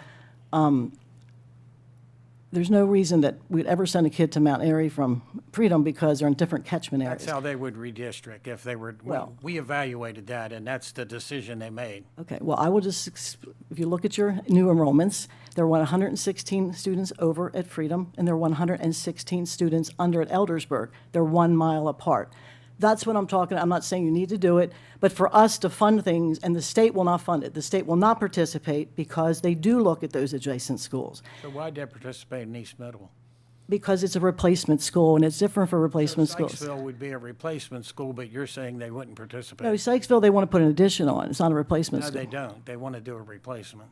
Oh, well, and the one that I have, the one from last year, it says they want to put an addition on, 15. And they put that in a file and said, we don't want to do that. All right, I'm That sorry. happened months ago. Well, on a replacement, we'd get it for the number of students, Exactly. and It's that's not a why we problem. got, It's not an issue. we're gonna have to differ on it. So on a replacement school, they'll replace for the state-rated capacity. They're not gonna give you the replacement for our functional capacity. We would pay the difference. But East Middle School was paid for, I don't know the percentage it was paid for.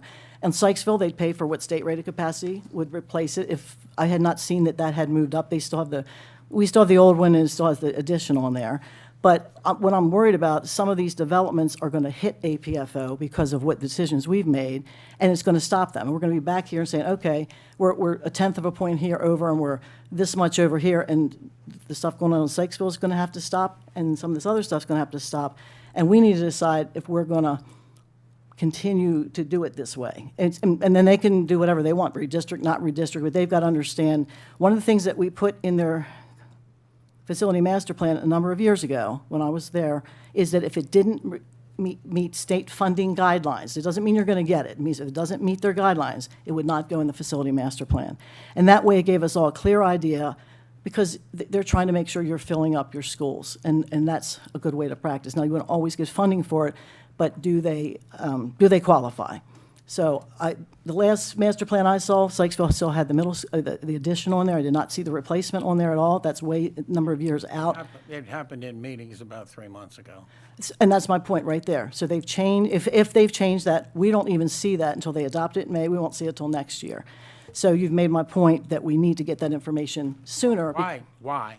Why do we need to see it? Because it's in our We don't control. You know what, you talk to me when I interrupt you. Do I get Wait, to wait, do a whole one question? at a time. One at a time, And I have the please. floor, and I'd like to finish. So it's still in our facility master plan, which ties up dollars. You've had the floor for about an hour and a half so far in this meeting, so go ahead. Yeah, like I say, speak to the cameras. Go ahead. Keep talking. I said, go ahead. Thank you. What do you want? Because Do you want me to always- leave the room or hide under the desk or talk? Let's Just- tone it down a bit. We need to organize these meetings. We have a 1 o'clock meeting that we're going to be late for because we want to talk to the cameras, and that's life. Go Sir, ahead. you are impugning my motives, and that is something we do not do. I'm sorry? You're impugning why I'm here talking. I'm not talking to a camera.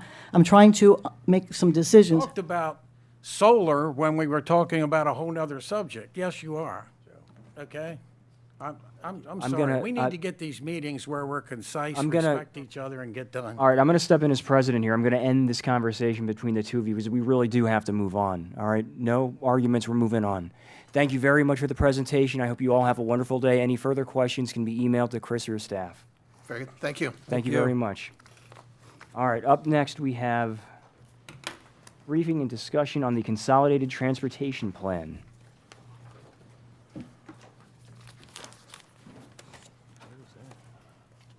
Did you skip? Did I? Wait, did I? Water sewer. I don't think master so. plan. Sewer. You have one more. You were hoping. You were only hoping. Oh, I'm sorry. Water and, I apologize. I apologize. Thank you, Commissioner Kyler. 2025 Fall Amendment to the Carroll County Water and Sewer Master Plan. I apologize, Daphne. No worries. This could be pretty quickly taken care of. So, do this slideshow. Just very quickly, we had a public hearing on the Fall 2025 Water and Sewer Master Plan amendments back on January 29th. As you recall, no comments were received at the public hearing or in the 10 days that the record was held since then. So I'm here before you today for action on those fall amendments. I do have slides if you want to run through them. Otherwise, we're free to take a motion on the package of amendments. Would my colleagues like to see the presentation, or is there a motion to proceed? I would move the board adopt the 2025 Fall Amendment to the Carroll County Water and Sewer Master Plan and forward it to MDE for final approval. We have a motion. Do we have a second? Just want to make sure. Make sure I got the right thing. Just to clarify, it was just, These were presented before? Yes, okay. just Freedom, Tawny Town, Mount Airy, those three. Because I know we had Shamrock Farm is not conversations. in there. Yeah, okay. Yes. Shamrock's out. We made the right call on that one. All right, thank you. You were very prescient. We have a motion. Do we have a second? Second. We have a motion. We have a second. Is there any further discussion? All those in favor? Aye. All those opposed? Motion carries. Thank you. Thank you. Thank you. Now we're moving on to the FY27 Consolidated Transportation Plan Priority Letter. So excited to get there. So, trying to transport my way over there.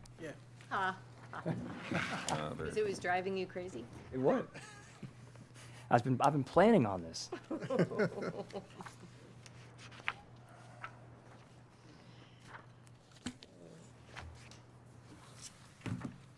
Hi, good afternoon. Good afternoon.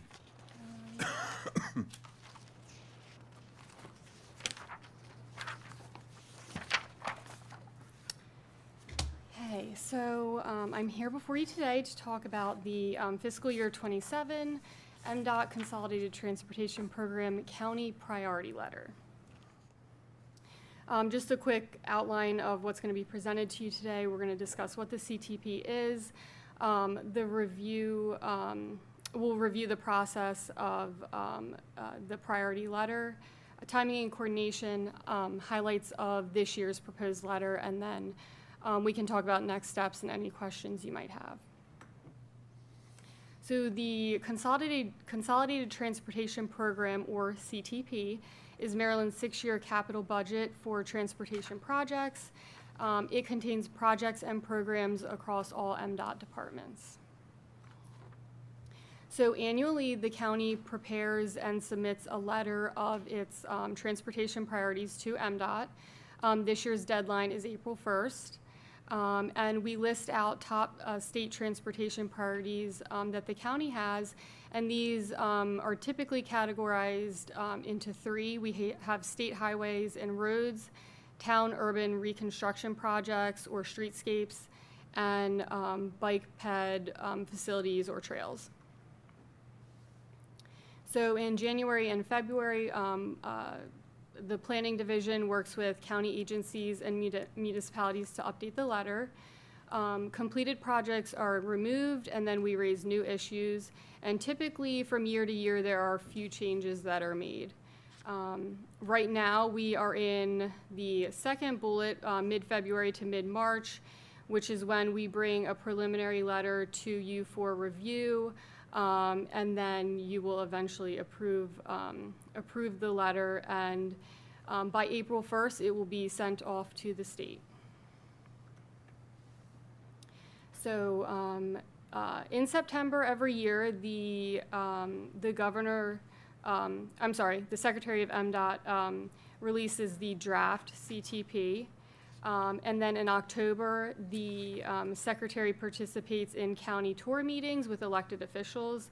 At this meeting, the draft CTP is distributed, and we discuss the county priorities. And then in January of the following year, the Secretary of MDOT presents the CTP to the legislature, and then it is eventually approved for the upcoming fiscal year. And then right here is just that full process laid out in a 12-month kind of timeline. We are in the first stage, preparation of the letter, and looking for BCC approval. Okay, so this year we have 5 highway capacity enhancing projects in the FY27 letter. These are not necessarily listed by priority, but are listed numerically by route number. So we have Maryland 26, Maryland 27, 32, 97, and 140. And as I go through these, please stop me at any time if you have questions, or we can do questions at the end, whatever you prefer. So starting with Maryland 26, this project is from 32 to the Liberty Reservoir. A 2020 corridor study identified breakout projects in a more practical design approach rather than the full widening to 6 lanes. These improvements will consist of a more limited breakout project approach that focuses primarily on enhancing safety of the corridor and operational improvements. So a continuation from last year's letter, the breakout project for Maryland 26 is to convert the eastbound Maryland 26 right turn only lane at Georgetown Boulevard to a through lane from Eldersburg Crossing to Homeland Drive. This project also includes sidewalk from Carroll Bank to Georgetown Boulevard. A concept engineering study was completed in May of 2025 for this project, and our letter is now requesting we move forward with design and engineering funding. As an additional request to this breakout project, we're also looking for concept engineering study of the remaining corridor, so that from 32 to the Liberty Reservoir.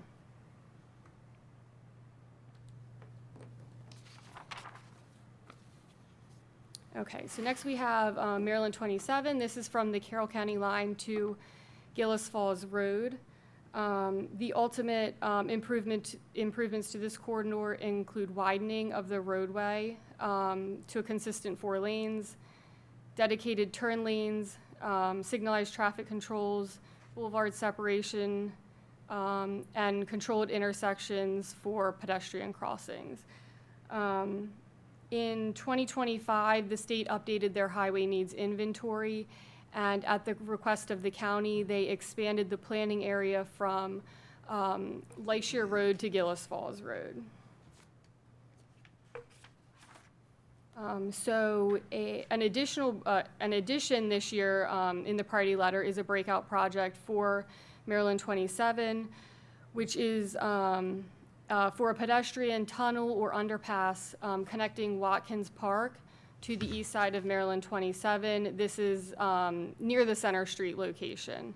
And the goal behind this project is to provide safe connectivity for residents on both sides of 27 looking to access destinations on the opposite side.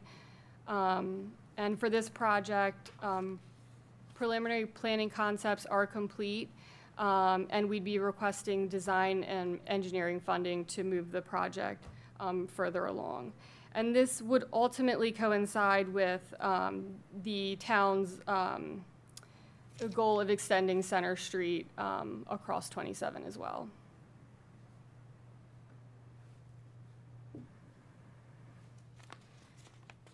So the next project is Maryland 32. This is from 26 to the Carroll County line. We have a ultimate project scope that is to widen the roadway from 2 to 4 lanes. This includes pedestrian facilities and other amenities at appropriate locations. A 2018 Pell study concluded that the ultimate improvements would not be necessary before 2040, but it did recommend specific locational safety and operational needs. So carried forward from last year's letter is the same breakout project. This is for safety and operational improvements between 2nd Street and Main Street. These are five improvements that are they coincide with things such as lengthening acceleration and deceleration lanes, redesign of intersections, issues like that. Design is expected to be complete in the fall of 2026. A couple years ago, construction funding was included in the CTP briefly. It was taken out, so we are at this point requesting restoration of those construction funds.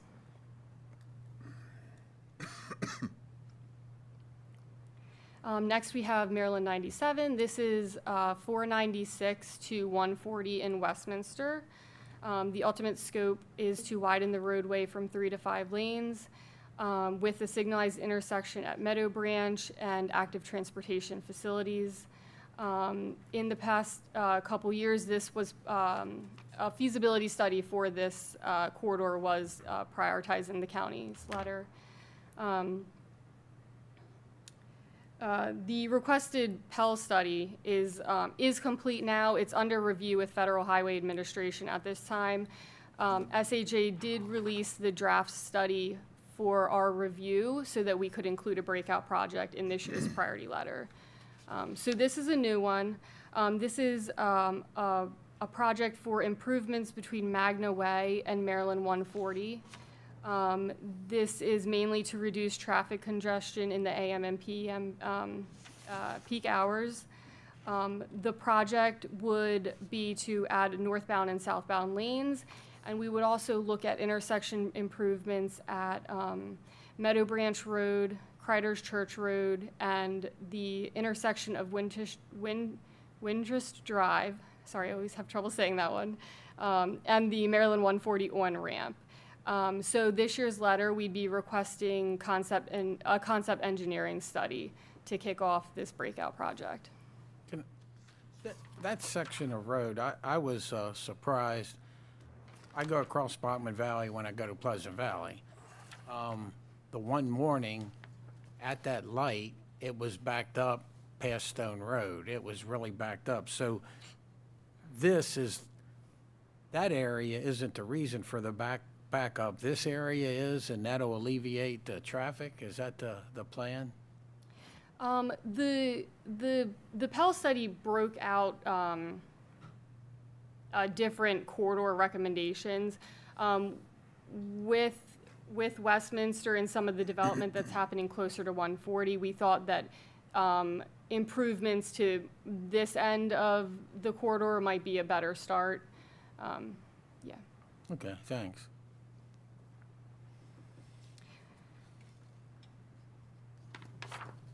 And then our last project under this category is Maryland 140 in Finksburg. This is from the Carroll County line to 91. This is just a heavily traveled gateway into Carroll County. And improvements, ultimate improvements to this corridor include a 4-lane divided roadway, a full interchange at 91, and then access management improvements. So this is the same request as in last year's letter. We're requesting a breakout project for an advanced planning study for this area. It would ultimately help us identify what the next logical project is along this corridor. We've got a lot of safety issues, access management. It would address connectivity, circulation, and possibly support redevelopment issues. Again, so the request is just a planning study to help us identify the breakout projects. Next in the letter are the urban reconstruction or streetscape projects. These involve roadway reconstruction, improvements to bike ped facilities, as well as streetscape amenities. We have Maryland 31 in New Windsor, and then Maryland 851 in Sykesville. These are both continuation of last year's letter. In New Windsor, this is along Main Street and High Street. The project would include new sidewalks, ADA ramps, curb and gutter installation, resurfacing, landscape and drainage improvements. The project would be coordinated with replacement of water lines within the streetscape limits by the town. And this project is currently funded for construction in the FY26 CTP with a construction completion date of 2029 or 2030. Or 3030. 30/30. Oh, I'm sorry. Yeah, 30/30. Hopefully not. That's long-term planning. That is long-term planning. Good job. I don't think I'll be here then. I don't think I want to be here then. Yeah, right? I'll give it a shot. I'll see what it's like. Go for it. Yeah, I'll give it a go. Okay. And then the second project is Maryland 851. This is in Sykesville along Main Street and Springfield Avenue. County water and sewer upgrades and SHA drainage improvements are complete. SHA is to soon begin an engineering review for pedestrian improvements on the existing South Branch Patapsco River Bridge. And concepts have been completed for this project, and we'd be requesting full engineering design.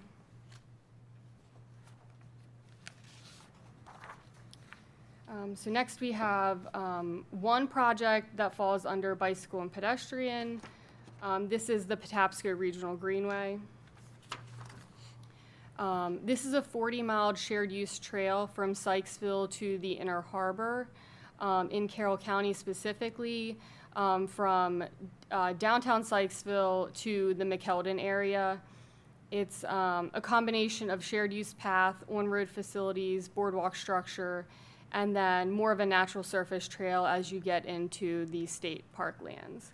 And the county works on this project in partnership with Maryland Park Service, SHA, Baltimore Metropolitan Council, and the town of Sykesville.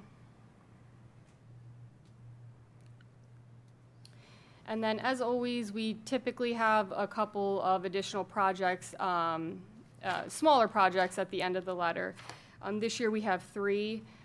There is the Maryland 140 turnaround for the northern landfill, the Tawnytown bypass, and then Maryland 30 at Maryland 27 intersection improvements. So for the northern landfill along 140, this request is in conjunction with a feasibility study that MDOT is performing right now. They are looking into moving the landfill entrance along 140.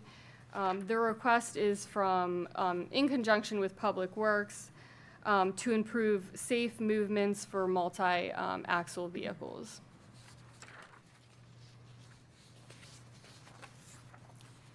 Next, we have the Tawnytown bypass. This was at the request of the county and city. This was included in the 2025 highway needs inventory. The town this year would like to request funding for safe intersection designs at locations where the bypass is planned to intersect state highways. So that's along 140 and Maryland 194. And then finally, we have intersection improvements at Maryland 30 and 27. Just about a month ago, SHA completed a study that evaluated current conditions at the intersection. The study hasn't been released yet, but it's under review with District 7. And Manchester, upon release of this study, is requesting that just for coordination with SHA staff on what the findings are, the recommendations, and the best path forward at this point. So that concludes the projects that are in this year's preliminary letter. Based on input today and any discussion, staff can finish preparation of the 2027 priority letter. We are planning to be back before you March 5th for additional discussion, possible approval of the letter, and then again, it needs to be transmitted to the state by April 1st. Well, thank you very much for a phenomenal presentation and for all of the work in putting the letter together. If any of my colleagues have any questions or comments? Good presentation. Yes, very good, thank you. Yes, very good. Just a couple comments, because it's my first time. On the priority letter, when it comes around, we got the instructions, you know, the guidelines, which are great to tell us what they're looking for. And one of the things that the past boards stopped doing is making sure that they had, first, they used to send it in June, and by then, they didn't even consider it. So the April 1st date is like, I wouldn't do it any later than that, so we're in good shape. With June, they've already been looking at everything. And it says here, priority letters should be endorsed by the commissioners, council, and/or county executive, as well as a majority of the local legislative delegation. A number of years ago, they kept changing the priorities, and they don't look favorably upon that, and because, especially when it's dramatic. And the delegation didn't all sign, and they didn't sign off on it, and then they stopped sending it to us. When the delegation is the state representative, so if they don't sign off on it, chances are you don't have agreement on it. So getting them to sign the letter again is the best practice to do it, because it's the state money that they're advocating for.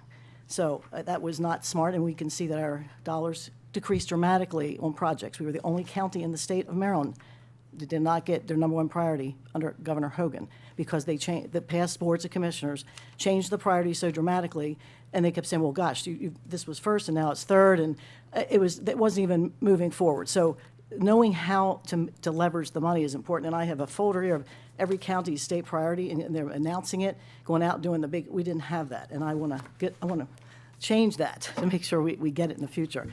But on some of these projects, I know on the 26 project, East of Liberty Reservoir, on the small little piece, they've requested that we put in a certain amount of money each year for that Homewood section, and we got the breakout from State Highway of what that would look like in the next so many years to move that planning piece forward.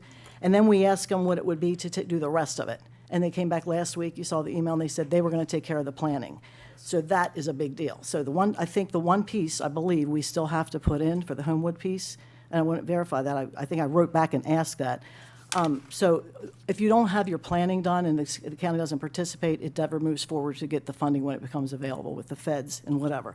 So I want to see if there's any other opportunities for any of these other projects, if you talk to State Highway, about how do we get it to the next step with a little bit of sprinkling of our resources in to get the planning going, to get these projects moving forward.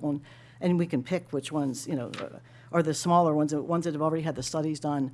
But the more ready we are when the federal money, whether it's the big beautiful bill or the Inflation Reduction Act, there were large transportation dollars in there, and we missed out on them because our planning, we hadn't put money in to do the planning and to get it moved up to that ready stage. So I think this is great, but how, budget-wise, have you asked them, what do we need to do? I don't know what the next priority, is this the order that's in the book, the order of priorities? No, these are not in order of priority. So we wanted to defer to the commissioners to determine what are the highest priorities. We had a meeting with State Highway yesterday, and they did request that we indicate what our top priorities were and put them in order, because that helps them in their documentation of them. We did talk about the additional projects on Maryland 26 and that they did find funding for that. We asked, was there anything additional, like, was our letter appropriate to still ask for that, considering they had funding and so on? And they said yes, so that we're all on the same page, that that's important to the county to move that forward. So I think we are good there. We have not had discussions with them as far as other projects other than Maryland 26. What kind of county contribution would help push the needle and get them to move forward? And sometimes, every year they come and say, we need to do it, and we say, let us know what we need to do. And they don't come back. You've got to go and say, give it to me. They don't, I wish they would come back and say, hey, if you give us this much money, we just got to keep pushing it. I think we should take the letter from last year, and I don't know what it says, and years ago, they told us to put the priorities in 3 different categories, like planning, and then the pedestrian projects, because they're all different, like, parts. So we have a number 1 priority here, we have number 1 priority here, so we don't just have one list. It's separated. So I think the letter that I've seen a few years ago was still doing it that way. I would suggest not making dramatic changes unless that thing is off, or you really, we need to justify if something is moving forward than just to pull it back. So nice to see the letter from last year, see what's been added, and which of these things could we ask, are they close enough? You might tell us, which are close enough that we could put something in to move. That one piece I'm talking about at Homewood, it wasn't that many dollars. It was not millions, it was hundreds of thousands, like a little this year, a little next year, a little next year. Well, my gosh, that piece would be, we're talking 6 years out right now. We're talking, anything we do today, we're still looking for 6 years from now. So I would like to try to leverage some of the county money to move this stuff forward, and tell us which ones you think would be, from your opinion, and whoever else has got an opinion on which those we could help move those number 1 in each section over, or move something else up. Okay. And like this money for 26, we have a little bit that we need to ask for, but the bigger piece, we don't now need to ask for because they're paying for it. So now we can put that money somewhere else in our budget. And it seems to me every year we should try to put money in our budget to move our transportation projects forward, or we're not going to get them. It's just the way it is anymore. I can't change that. I can only work with what I know. Yeah, I appreciate that. I get it. This is a priority letter, but this will be my 4th one.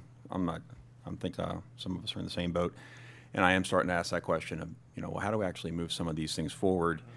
If you can't get all 5 done, you mentioned priorities. I don't think we've had that conversation before, so we need to do that. But I'd rather get one of these than none of these, right? So, yeah, I definitely want to.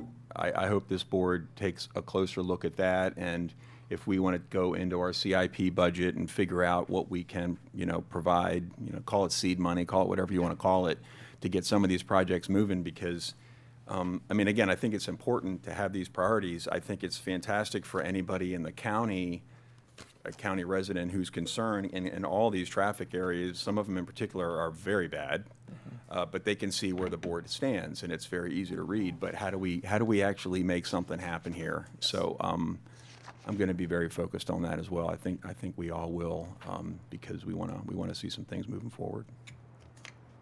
All right, well, thank you very much for that, and everybody continue to review and consider the CTP letter for final recommendation to you guys in what, a couple weeks, next week, couple weeks? March 5th. March 5th? All right, March 5th. Yes. Couple weeks. 2 weeks. Thank you. Thank you all very much. 2 weeks. Thank you. Thank you. Thank you. So next we will move into public comment. Roberta, do we have anybody here for public comment? Chris, do we have anybody on the line for public comment? Yes, sir. We do have a public comment caller. Caller, if you could please identify yourself, give us your address, and use *6 to unmute. Thank you. Yes, can you hear me? Yes, we can. Good morning, Commissioners. Catherine Adelaide, a member of the Carroll County Republican Central Committee residing in beautiful Carroll County. Just want to always start off with giving some thanks for the board and the staff and the government. I love Priority Carroll. It's always fun listening to that. And I do appreciate the county information that gets flashed up on the screen before you start. Go Team Carroll County, and appreciate the involving citizens in the county government. Okay, I'm going to start with Carroll County Republican Central Committee report. Our next meeting will be a week from today, Thursday, February 26th at 6:30. We'll be meeting at the Winfield Firehouse to set up for the legislative breakfast on Saturday, February 28th.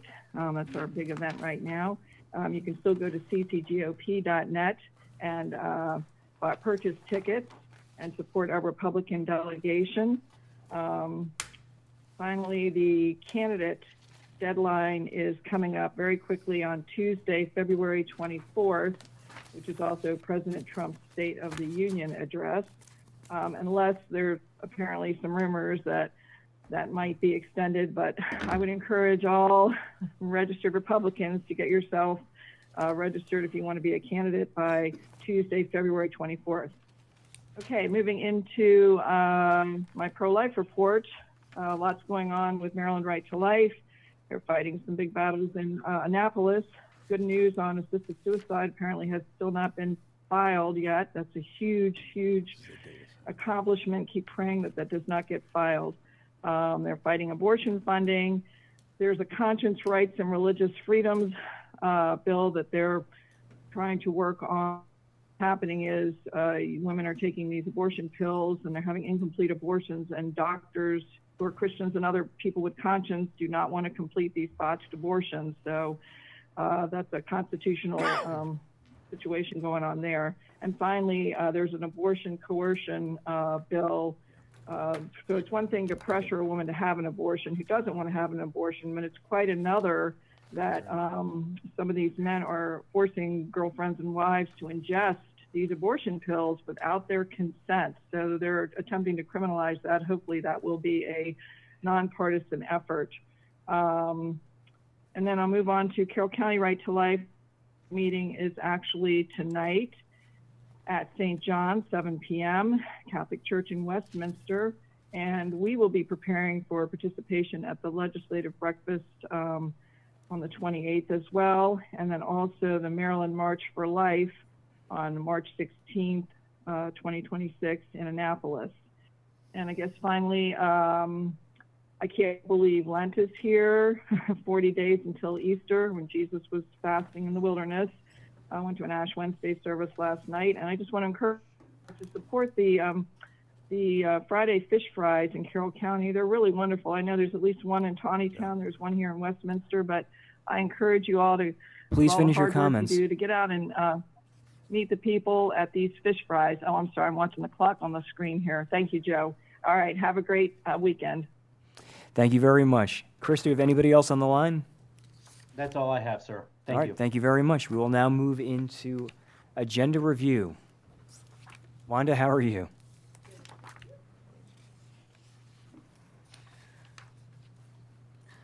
So our first week, Monday, February 23rd, Rural Counties Coalition with Commissioner Kyler. Tuesday, February 24th, Hempstead Lions Club, American Legion Post 200 with Commissioner Kyler. Wednesday, February 25th, Mako Education Subcommittee with Commissioner Kyler, Mako Legislative Committee with Commissioner Kyler, and the Carroll County Public Library Board of Trustees meeting at Exploration Commons in Westminster with Commissioner Gordon. Thursday, February 26th, open session, 9 o'clock a.m. Item number 1, Priority Carroll FFA Week 2026 Proclamation. Item number 2, Legislative Update with Pam. Item number 3, Amendments to Carroll County Pension Plans. Item number 4, Contract Award for Piney Run Park Pavilion number 3 paving. Item number 5, FY26 Annual Transportation Plan. Potential public hearing for the FY26 Annual Transportation Plan. Item number 6, Contract Award for Engineering Services for the Fairhaven Well House radionuclide pilot project. I think I pronounced that right. Radionuclide? Radionuclide. Item number 7, approval to purchase dust collecting system, followed by public comment, administrative session open, agenda review. Friday, February 27th shows nothing, and Saturday, February 28th is History Day, celebrating America Expo at Winters Mill High School in Westminster with Commissioner Gordon. And Sunday, Commissioner Guerin has the podcast. Are there any changes, alterations, or corrections to week 1? Hearing none, we'll move on to week number 2 for Monday, March 2nd, Rural Counties Coalition with Commissioner Kyler. Tuesday, March 3rd shows nothing. Wednesday, March 4th, Mako Education Subcommittee with Commissioner Kyler, and a tentative Mako Legislative Committee meeting with Commissioner Kyler. Thursday, March 5th, 2026, 9 o'clock a.m. open session for the Board of County Commissioners. Item number 1, FY26 Drug Treatment Court Grant Application Submission and Award Acceptance with Judge Hecker. Item number 2, Priority Carol American Red Cross Month Proclamation. Item number 3, Legislative Update with Pam. Item number 4, Request approval to enter into a payment in lieu of taxes agreement for the residences at Hampstead School operated by Wynn Companies. Item number 5, Briefing, Discussion, Decision, City of Westminster Annexation 88 along Route 309 LLC, I'm sorry, Route 4, Route 309 LLC. Item number 6, Discussion, Decision for approval of the FY27 Consolidated Transportation Plan Priority Letter. Item number 7, Billboards. Item number 8, Just billboards. yeah, it just says billboards. I don't think that's happening, but that's okay. All right, well, we'll have time to correct or amend that. Item number 8, budget overview presentation with Ted, followed by public comment, administrative session open, agenda review, and at 6:30 p.m. at the Carroll County Public Library in Finksburg, a billboard consolidation discussion slated to be attended by Commissioner Krebs and Commissioner Kyler? Yeah, Or no, you're not able to? I cannot. I'll be Okay. in Garrett County. All right, so just Commissioner Krebs then so far. Friday, March 6th shows nothing. Saturday, March 7th shows nothing. And Commissioner Krebs has the podcast from Sunday. Are there any changes, alterations, or amendments to week number 2? Hearing none, I need a motion to go into closed for legal and public safety and to adjourn thereafter. So moved. We have a motion, we have a second. We have a Was it a motion to close for legal, Yes. not public safety, right? Legal and budget. No, motion to close for legal, and then motion to adjourn. So No, we, they're Budget two session is administrative. oh, okay, because it says public safety on it. I wanted to make sure that, No, No, it's just the public. legal okay, and all right. budget. So we need a motion to go into closed for legal and then adjourn thereafter. So moved. Is the budget session is an administrative session, correct? No, just legal and adjourn. Yeah. We got Okay. 2 lawyers here. Legal and I have a budget. question. Yeah. You need to leave. Only for a short period of time. What's that? Only for a short period of time, and I'll return. Would we rather do the legal closed now and then take a break when you have to leave? And Sure. is everybody okay if you can't? Can get we it? adjourn the meeting? Okay. All please? right. So we can talk about that afterwards. All right. We have a motion, we have a second. We have a motion to go into closed for legal and then adjourn thereafter. We have a second for the same. All those in favor? Aye. All those opposed? We are now